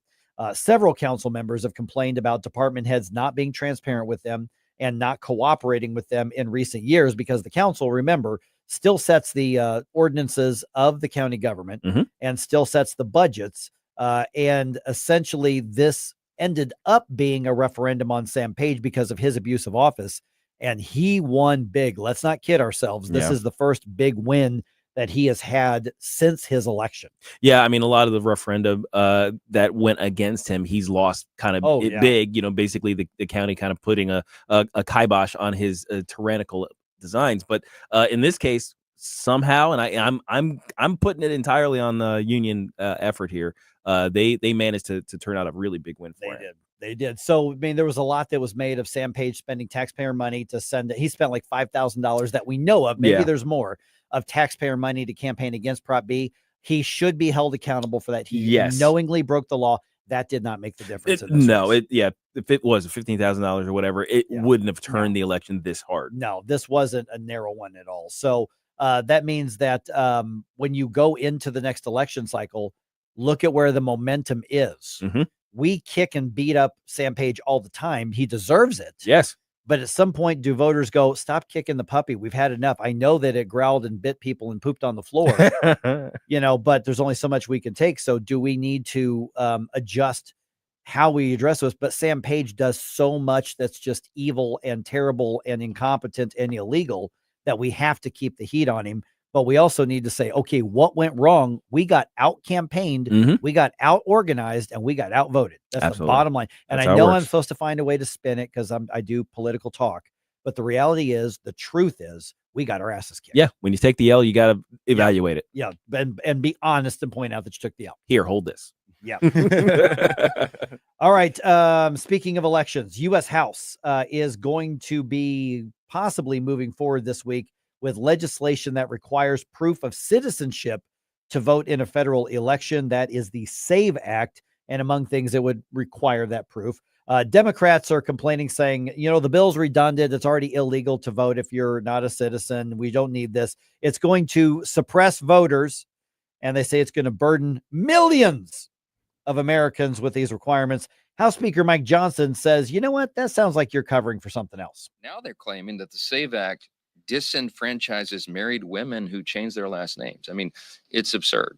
What they're trying to do is protect the ability of non-citizens to participate in our elections. Plain and simple. That's what this is about. And the left has complained about every single minor, basic, common sense election integrity measure that basically any state has tried to implement over the years. There is a broad pattern of this. Yeah, absolutely. And the only logical reason is so that they can cheat, to make it easier to cheat. That's the only reason to spend so much time, money, and effort to fight these things. All right. President Trump signs an executive order to restart investment in coal production. Yeah. Let's go. He says that's restoring American energy dominance. And he was speaking at the White House, the president saying that this is about lowering the price of energy. We will continue to lower costs for American families, create jobs for American workers, and very importantly, unlock unlimited amounts of affordable American energy, including, as I said, and I'll say for the last time, beautiful, clean coal. All right. He's going to say that more. I did not see that press conference, but he did the hand thing. Oh yeah. There's you could hear it in his voice. Yes. I think President Trump is 100% spot on correct. Yep. With this. That's right. This is the all the above option that we've been talking about for decades in terms of energy. Many politicians have discussed it. He's actually doing it. Yeah. Thank God for that. And I'm glad that he's not afraid to just come out and say, I love coal-powered energy. The technology is different now. Yes. This is not the coal-powered energy of the 30s and 40s and 50s. And I also cannot wait to see the far left environmentalists lose their stuff. Oh yeah, they're gonna scream and tear out their hair, and somebody's gonna dress as a giant piece of coal or something like that and set themselves on fire. I don't know. Something's gonna happen. Tell me when I'm just kind of waiting for I'm it. Gonna sit and watch. I'm waiting for it. I will cook my s'mores to your spray painted paper mache coal costume. Yeah.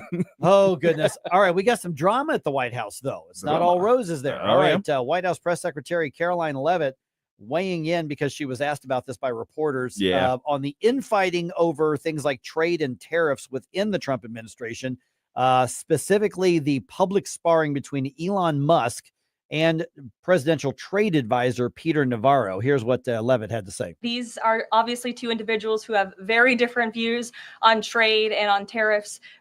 Boys will be boys, and we will let their public sparring continue. I actually kind of like that, by the way. I mean, it's like at first it was like, you know what? Did she just boys will be boys? She did. She did. And she did. But she's like 26, it's like, I mean, 27 or something like that. I mean, she's a kid. Yeah. But I mean, to be fair, I mean, the infighting here is I'm actually fine with it. I'm fine with some measure of infighting within various administrations. It shows that we're not in lockstep. There's no hive mind going on here. There isn't the you shall do this, you shall toe the line, or else kind of thing going on. And it's funny to see the left's reaction, because it kind of doesn't matter if everybody agrees on something. They say, oh my gosh, they're just towing the line. You're just saying the talking points. If they disagree, it's like, oh my gosh, you're infighting. How can you govern? So it's like there's no but there's two ways to do it, because Yeah. a week or so ago, Stephen Moore, economic advisor to President Trump, now more of an informal capacity, but he was in the first Trump administration. He was the chief economic advisor for President Trump. Well, he's Right. on the show from time to time. Yep. And he basically said, you know what? He's loyal to the president. Mhm. He disagrees with him on this. He Not a knows the fan. president's. And so Elon Musk called Navarro dumber than a sack of bricks.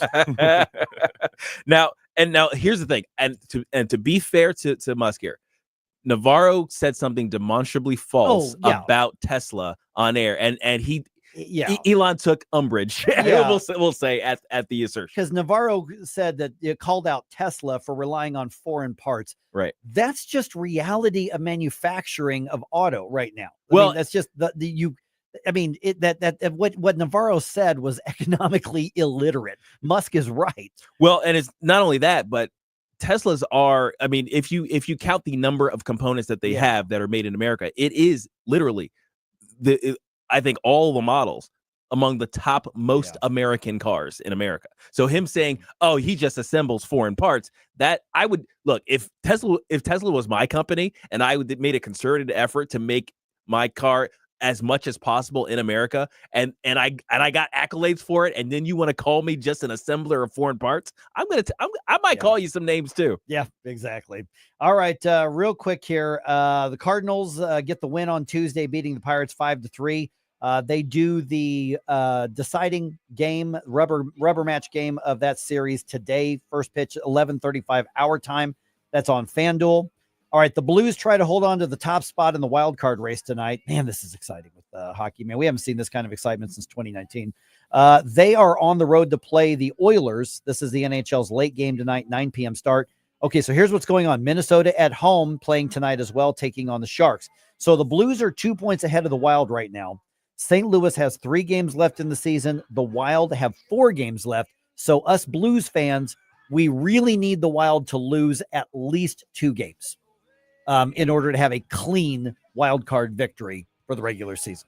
Can't you hear the alarm? Get up, this is your cousin Bob. Get up. Experience history as it comes alive at the Champ Clark Memorial VFW Post 5553 History Day, April 12th in Bowling Green. Presenters and reenactors will transport you through America's war eras. For more info, call 573-470-9066.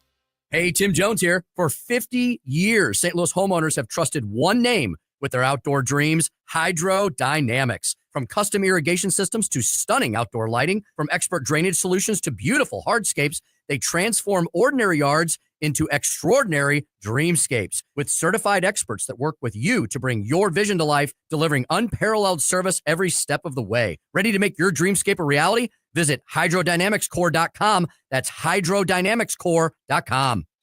Confused about tariffs and trade policies? The Hammond Institute at Lindenwood University and News Talk STL present economist Dr. Nicholas L. Zebarth in their H.F. Langenberg Memorial Speaker Series.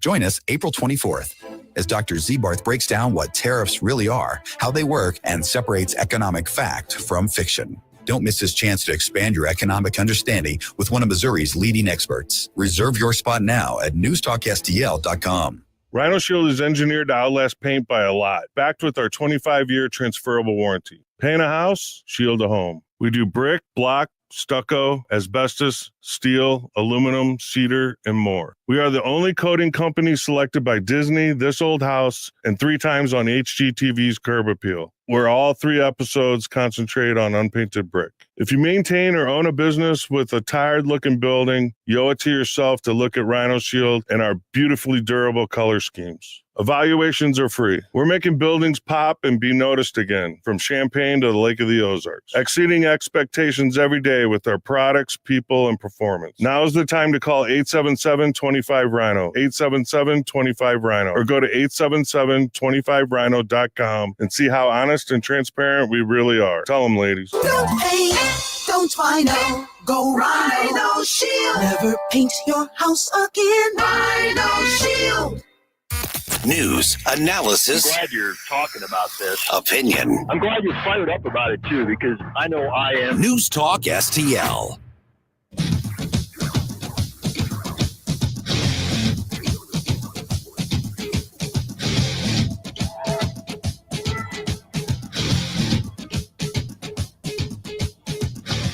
Hey folks, Jamie Allman here, waiting for you for the 3 Martini Lunch, the Common Sense Radio, the Allman Report on News Talk STL. Now back to Mike Ferguson in the morning.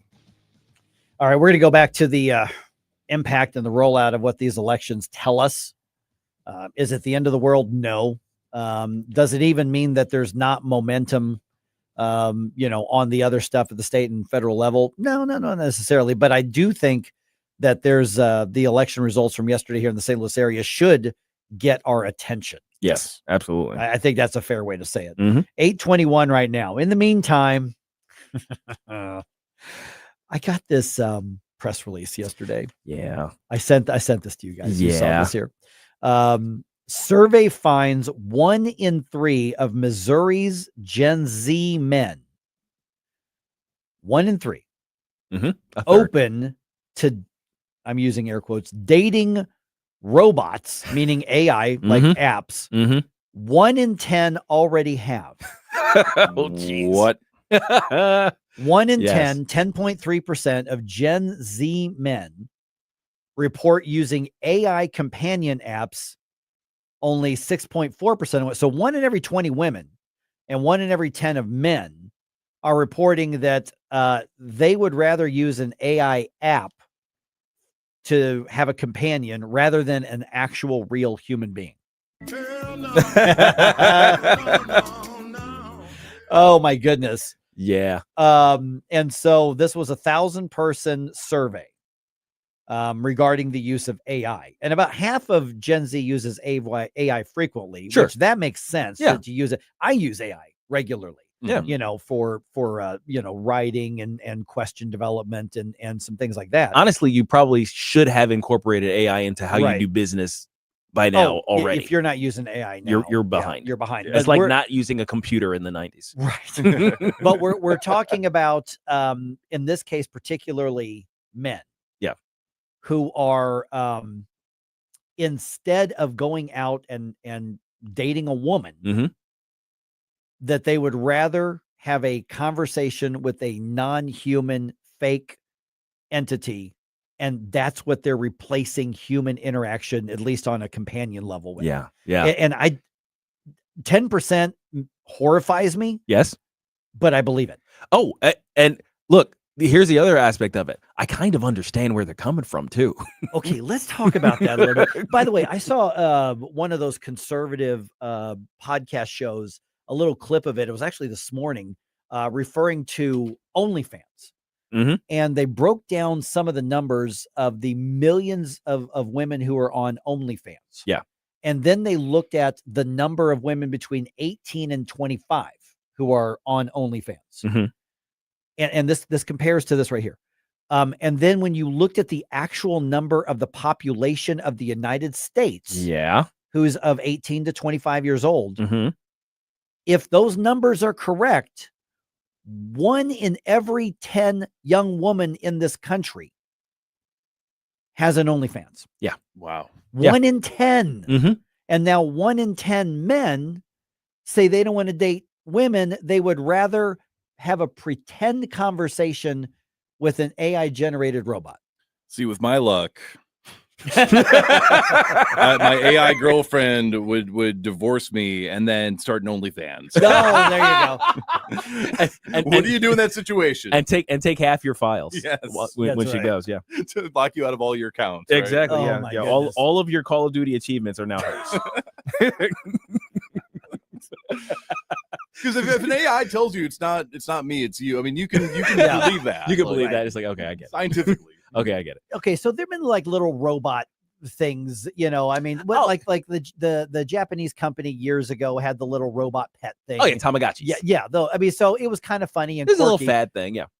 but we're talking about people who are saying, I don't even want to get into the dating pool, much less a marriage pool. I don't want to have a relationship with another person on a romantic level. I would rather pretend and have an AI app generate conversation in response to me. And that's what they're going to replace that with. Well, what's interesting is because of the advancements in the technology, the ability to pretend, to suspend your disbelief on it has increased, substantially. Let's say you're somebody who's gotten into a situationship with somebody you met on an app or something like that. So your primary interactions are going to be text exchanges and occasionally phone calls. You actually hear another person's voice. And those are kind of the primary ways in which you interact with that individual. Well, AI these days has made it so easy for those interactions to feel natural, to feel as though you're dealing with an actual person that might feel better, especially if you have the kind of subconscious guarantee that they're not going to be mean to you. Yeah. See, because you said, and I understand it. Yeah. Let's talk about that for a minute, because it's real easy to find. And I hope that this does not represent the reality. This sort of war of the sexes of young single people, where women have all these demands and the men are like, nobody meets that. And so what we have, though, is culturally, what you're going to increasingly have is more people who do not create families. Yes. I mean, essentially, it's not just the internet meme war of the sexes. This is a shift in our culture, because now we have something to pretend. And there's an alternative. I've seen some of the AI generated images of people, and it's getting so good. You can't, unless you look real close, you can't really tell that that's not a real person that you're looking at. And the voices as well. Yeah. Look for the hands. The hands are a tell. But look, I think part of what we've been seeing, or at least I've been seeing online, as part of the discourse between the split between young men and young women, there's an ideological split that's happening very much so. You see women have got really, really liberal. Super leftist, essentially. And there's data backing that. There's data backing this up. I'm just talking data right now. Look up the Institute for Family Studies. They have it all right there. So there is a major divergence, basically, in values. And one of the ways in which families are formed, relationships are formed, is when you find somebody with shared values. Well, if the two demographics, is the male and female demographics, have diverged so far apart on shared values, and they barely overlap, how is it even possible to find somebody with whom you can form a close relationship, let alone a family? So and of course, you mentioned the whole the increase in the demands that women have on men. There are lots of men who are failing to launch. So they're basically failing as adult. They don't do the adulting thing. Let's not let the guys off the hook here. There's some guys that are not becoming men. Right. And now, but to some degree, there's also a lot of men that are like, this isn't worth it. Well, yeah. And that's the other thing too. It's like, even if you become what I think 30 years ago would have been an accomplished adult, a normal, average level accomplished adult, you don't meet the criteria for most women anymore. So so you're already out of even consideration for these. And then, so you're trying to sift through to find someone who would accept you to begin with. And then you have to find them acceptable on the other. And of course, the demographic split between your values makes it almost impossible. So I can see why there are some men who are just like, you know what, it feels much more fulfilling to have a discussion with a pleasant female voice on the other end of my phone that's going to tell me she's proud of me. Yeah. And even if that's a permanent suspension of disbelief. Exactly. Yeah. Which, by the way, Corporeal Being says, Jerome, if your AI girlfriend divorces you, she may end up taking half your crypto. Oh, no, not the crypto. Seriously, that's real money. Oh, man. All right. What should have grabbed our attention about these election results here in the St. Louis area yesterday? Let's talk about that right around 8:34 here on 101.9 94.1 News Talk STL.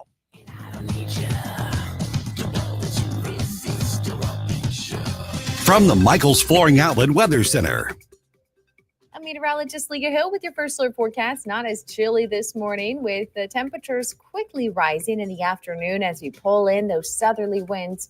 Watch for some spot showers by the mid-morning that quickly clears, giving way to a dry afternoon, and we'll be enjoying temperatures near 68 degrees. Now, tomorrow brings another chance of some rain, but the good news is we are drying out for the weekend. And that's your first alert forecast. I'm meteorologist Leah Hill. Fox News commentary. A new study shows women have better hearing than men. I'm Tommy Lahren. More next. National security is at risk, and China controls most of the world's supply of antimony, a critical metal for military and defense technology. Military Metals Corp is taking action and securing a Western-controlled supply with projects in Europe and North America. Critical minerals are the backbone of modern defense. Now's the time to pay attention. The stock trades on the OTC under ticker MILIF. Call your broker today or go to www.militarymetalscorp.com to learn more. Biological men may be dominating in women's sports, but it's good to know there's at least one area we've got them beat. A new study published in the journal Scientific Reports indicates women have more sensitive hearing than our male counterparts. The study spanned the global community and nearly 500 individuals. Throughout the testing, which examined multiple factors, researchers concluded women showed a higher sensitivity to sound by an average of 2 decibels across all populations sampled. They say this could be due to our exposure to different hormones in the womb or the structural differences in our inner ear shape. And here's the fun part. Researchers also found that women perform better in hearing tests and speech perception, which indicates we might be better at processing information. Better hearing might not always be a blessing, though, especially when our husbands are watching sports and or snoring. I'm Tommy Lahren, and you can watch my show, Tommy Lahren is Fearless, at Outkick.com.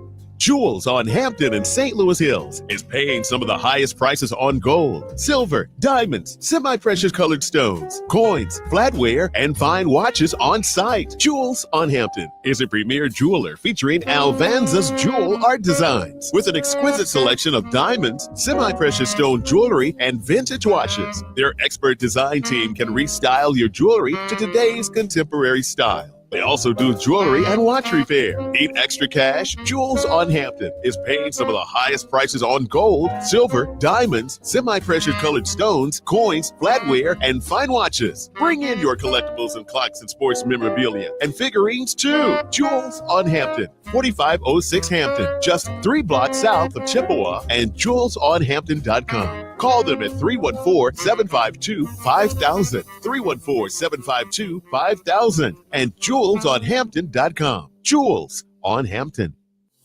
When caring for a loved one becomes overwhelming, you don't have to walk that path alone. At Truly Treasured Home Care, we understand because we've been there. Our owner's personal experience caring for parents inspired our mission to provide the compassionate support families need. From personalized care and companionship to specialized dementia and veteran services, we tailor our approach to your unique situation. Truly Treasured Home Care. Call 636-685-0508 or visit trulytreasuredhomecare.com. News, analysis, opinion. Don't always agree, but in love listening to your radio station. This is tyrannical stuff they're doing. Elections have consequences. This is 101.9 and 94.1 News Talk STL.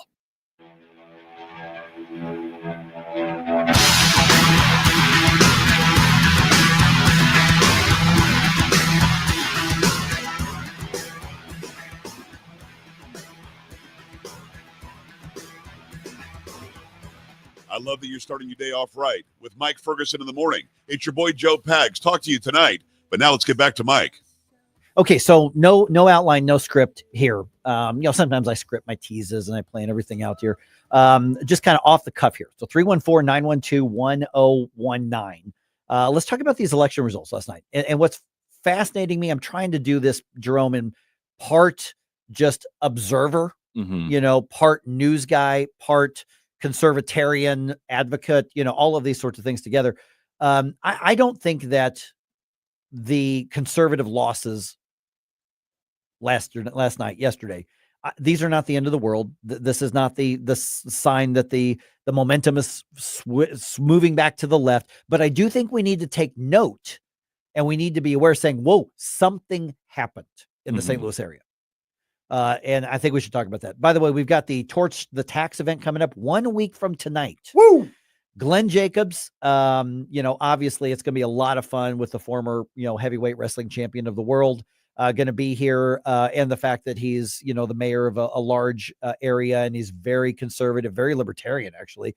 But he's also one of the kind of the brightest upcoming freedom movement stars out there. It's going to be a really fun night. And so I'm going to tread a little bit lightly, and I'm going to give you just enough information to be annoyed with me right now. So we got confirmation yesterday that we're actually bringing another public figure, another big name that's going to be there as well. Could this possibly be Glenn Jacobs' tag team partner against Tim Walz? Oh, that would be fantastic. There are legit. This is not me just trying to tease. There are legitimate reasons why I can't put it out there just yet. Maybe by early next week we could put the name out there, but I'm not sure. I can tell you this: if you're part of the conservative movement, you're going to want to see and meet this person. You may have met him already, but this is a very, very big popular figure in the conservative movement. And just a reminder for the people that say, well, I can't make it tonight, I'm sorry, y'all. Just a reminder, it's next week, not tonight. Right. The 16th. A week from tonight. So go to newstalkstl.com, find that picture of Glenn Jacobs, reserve your spot. We are checking the reservations list. We are checking the ticket list. If you're not on it, you're not going to get in. Okay. So be sure to do that. This is going to be so much fun. It's just going to be a blast on this Torch the Tax. More information at newstalkstl.com. Okay. So let's talk about yesterday. Obviously we knew what was going to happen in the city. Tashara Jones getting tossed out on her backside. So what do you read into that? Well, the city was ready for a change.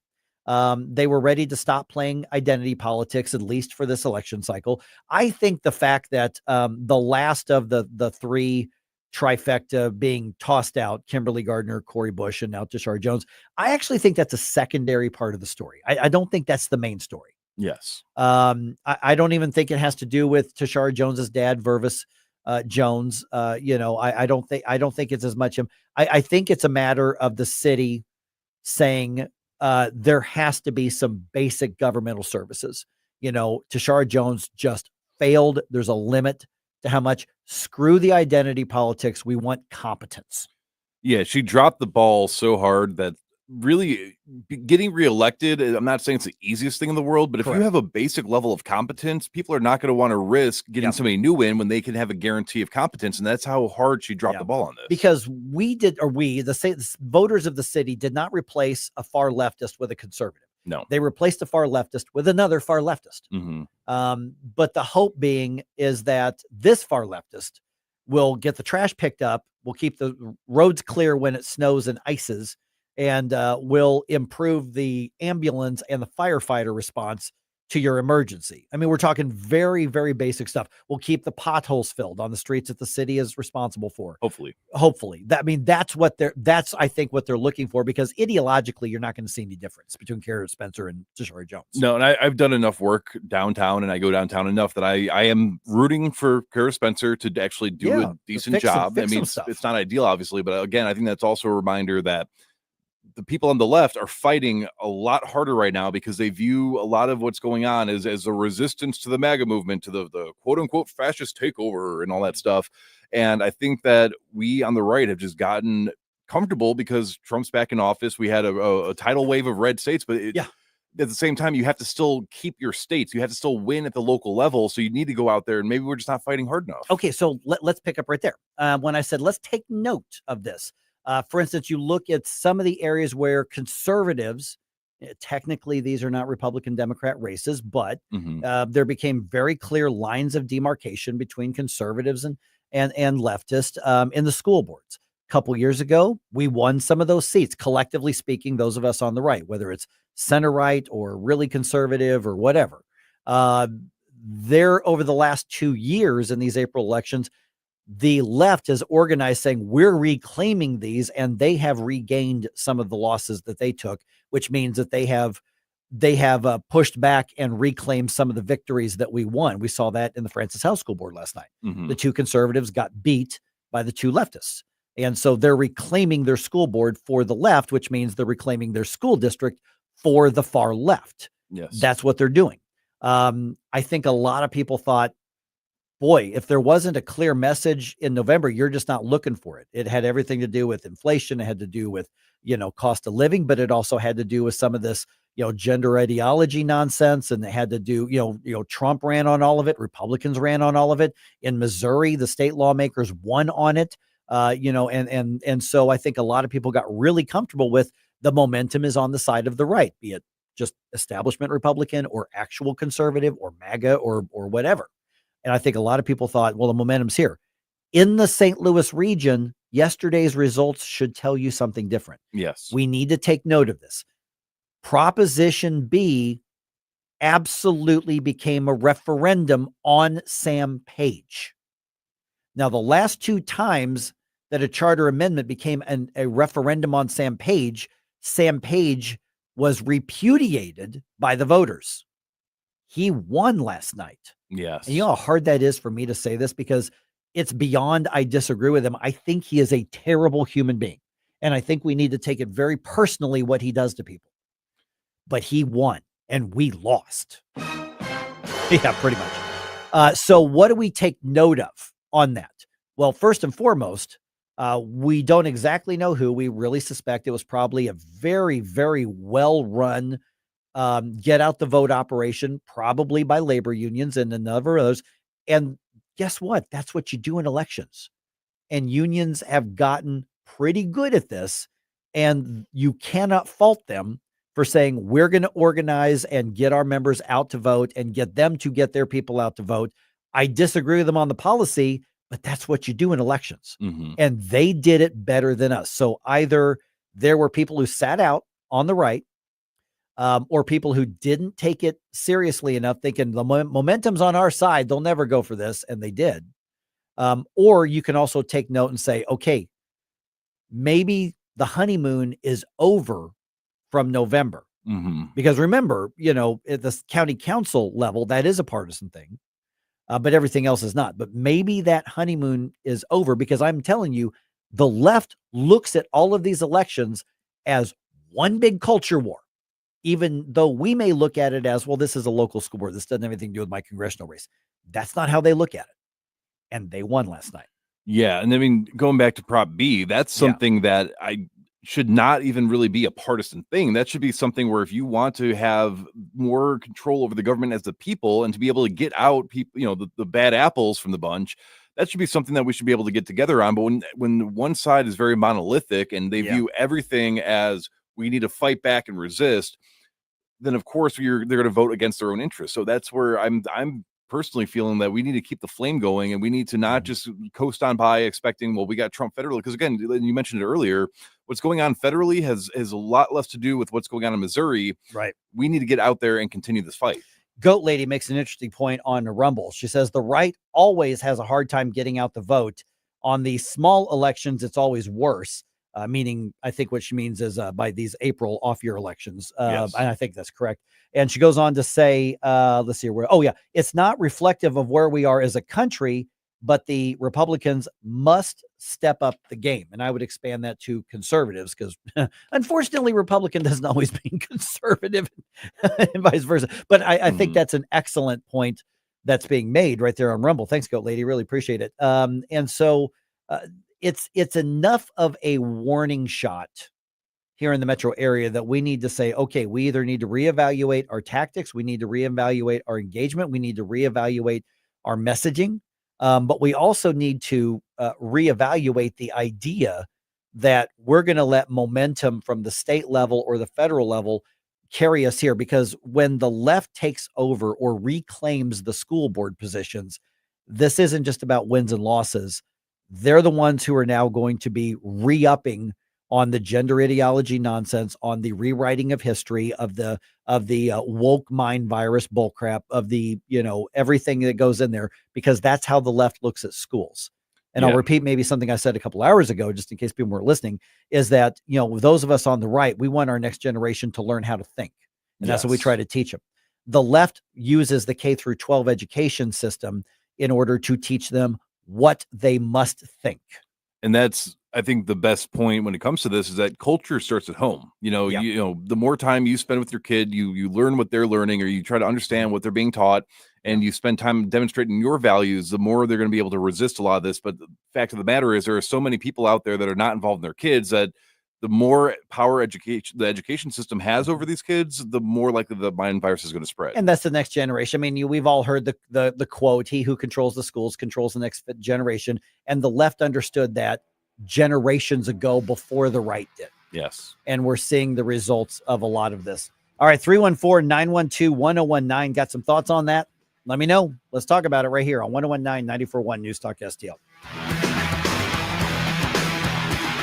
I think you all know that I've always felt the 9 most terrifying words in the English language are, "I'm from the government and I'm here to help."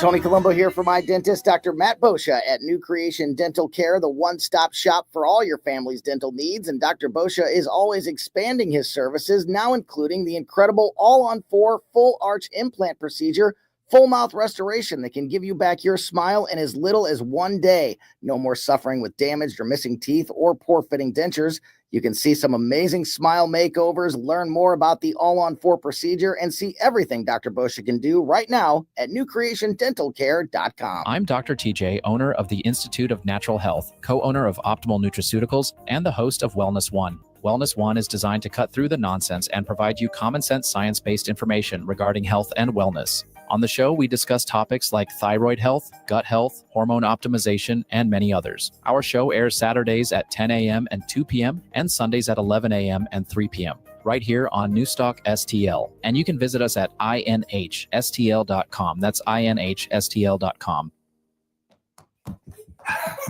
Tired of floors that don't stand up to real life? Hometown Floors has the solution. With 40 years of experience, they know floors. 100% made in the USA.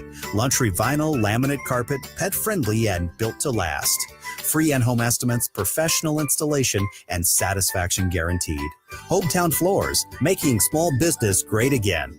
Check us out at hometownfloorsonline.com.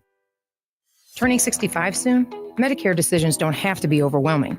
Hi, I'm Debbie Westhoff with Westhoff Agency. We have helped hundreds of people just like you navigate Medicare options. Let me, Debbie Westhoff, be your personal Medicare guide, walking you through each choice to find the coverage that truly fits. Don't leave your healthcare decisions to chance. Call me at 636-500-1843 or visit us at westoffagency.com. Westhoff Agency is your trusted Medicare partner. That's westoffagency.com. Colombo and Company. Wednesday, we'll discuss election results and the latest from the legislative session with Missouri political insider Rodney Boyd at 2:20, then open closest cabinet at 3:05. Live and local weekdays at 2 on News Talk STL.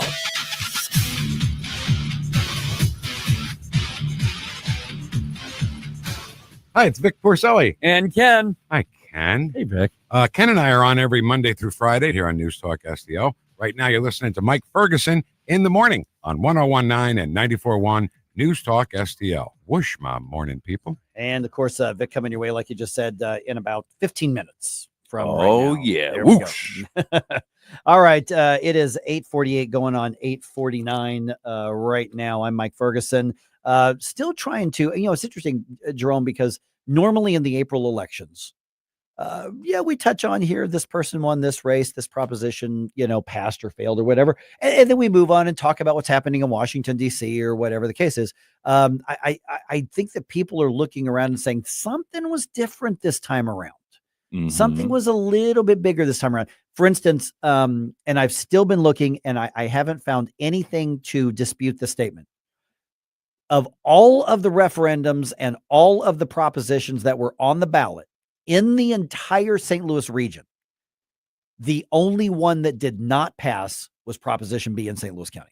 That was it. The only one. Interesting. And maybe there's one in a city somewhere that failed, but I looked through St. Charles County. I looked through Jefferson County. I looked through Franklin County. I looked through St. Louis County.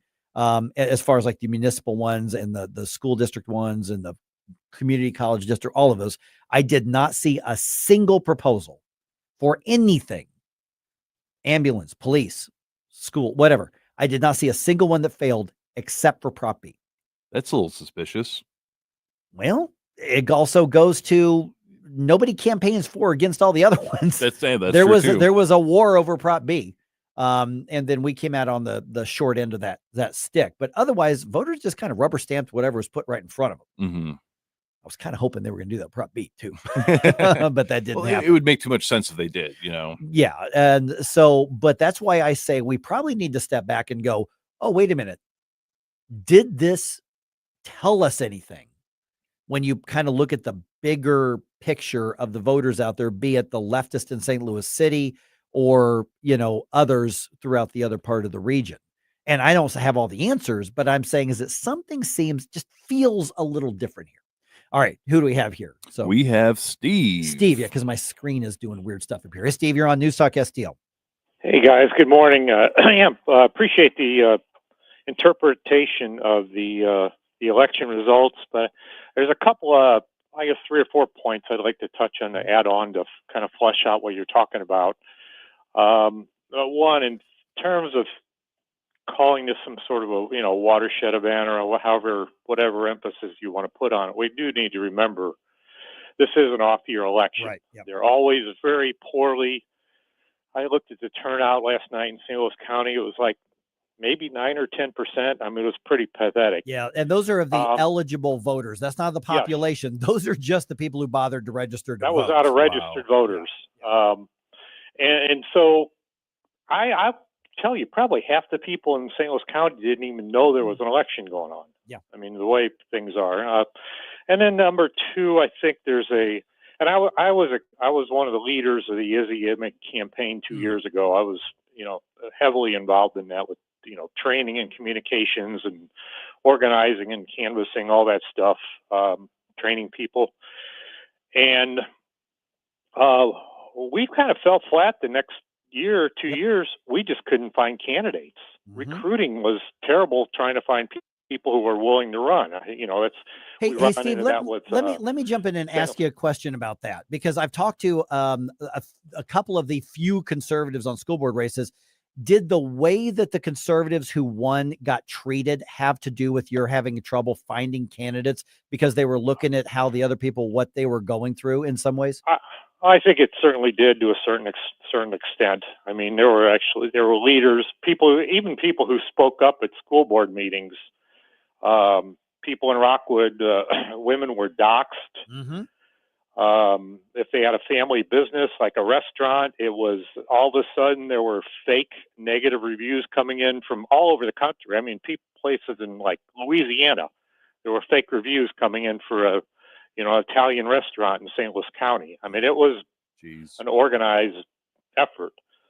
I think, and also I think another factor is the psychology, and I've reflected on this a lot over the last 30, 40 years because I'm prone to it too, is the basic psychology of a left-wing person versus a conservative or right-wing person, and that is, the left wing is much more interested in power and dominating others.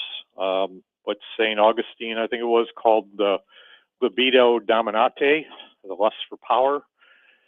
They're also wanting to be taken care of and wanting to evade personal responsibility. And they like to project their values on other people. Whereas on the left, for the most part, we just want to be left the hell alone. We're not as big on joining and follow the crowd, so to speak. Obviously there are nuances to that, and you see that with MAGA, where there's a lot of unquestioning MAGA people who don't question anything that comes out of Donald Trump's mouth. But for the most part, this is a general overall thing. And another thing that happens, I think, is like 2 years ago when we had these big wins, and with the November election, is that people on the right, they go, okay, we won. Let's go back to sleep. Let's go back to our soccer games and our, hunting and whatever, our, watching the ball games. We won. Everything's taken care of. And they kind of drop back and become complacent. There isn't the consistent energy, and part of that's because the left, their incomes, a lot of their leadership, their money is all dependent on the system. Whereas the right, for the most part, most conservatives aren't looking to get anything out of the system. Their livelihood isn't usually dependent on the big state. The left wants to impose government on people, and the right wants to protect people from government.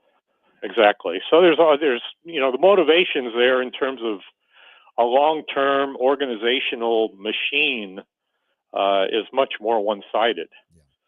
Yeah, so, I think maybe. Yeah, and Stephen, we just got a minute or so left here, but that's a really good point, which is one of the reasons I said we should take note of stuff. I like I said, I don't think it's the end of the world, but I think we should take note. And I think your theories here are, I don't see any reason why they couldn't be valid. I mean, we get involved in government because we want to keep it small and keep it in its place and maximize our individuality, whereas the left has a very different worldview where they look at societies as being built by government and run by government. Exactly. Yep. Yeah, and this goes back. The other thing is people this ignorance of history. A lot of these problems we're facing go back well over 100 years. Oh, sure. Yeah. So I mean, it can't easily be undone. Number one, but also I think if you don't understand the roots of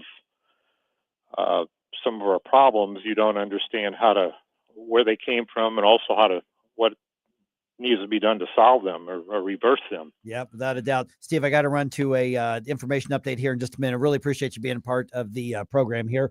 Pretty well thought out right there. Yeah, thanks again for the copy of the law. It's been very beneficial. Oh, Bastiat. Yeah. I said that to you. Yeah, that's awesome. So I need to reread that. I haven't read that in probably 4 or 5 years. I can ask him if he'll send you a copy. Oh, I've got one. Yeah, I've got it. But yeah, so that's, I don't know what the full message is, and I don't want to overblow it. Steve's right. It's an off-year election, and it's an April election in an off year.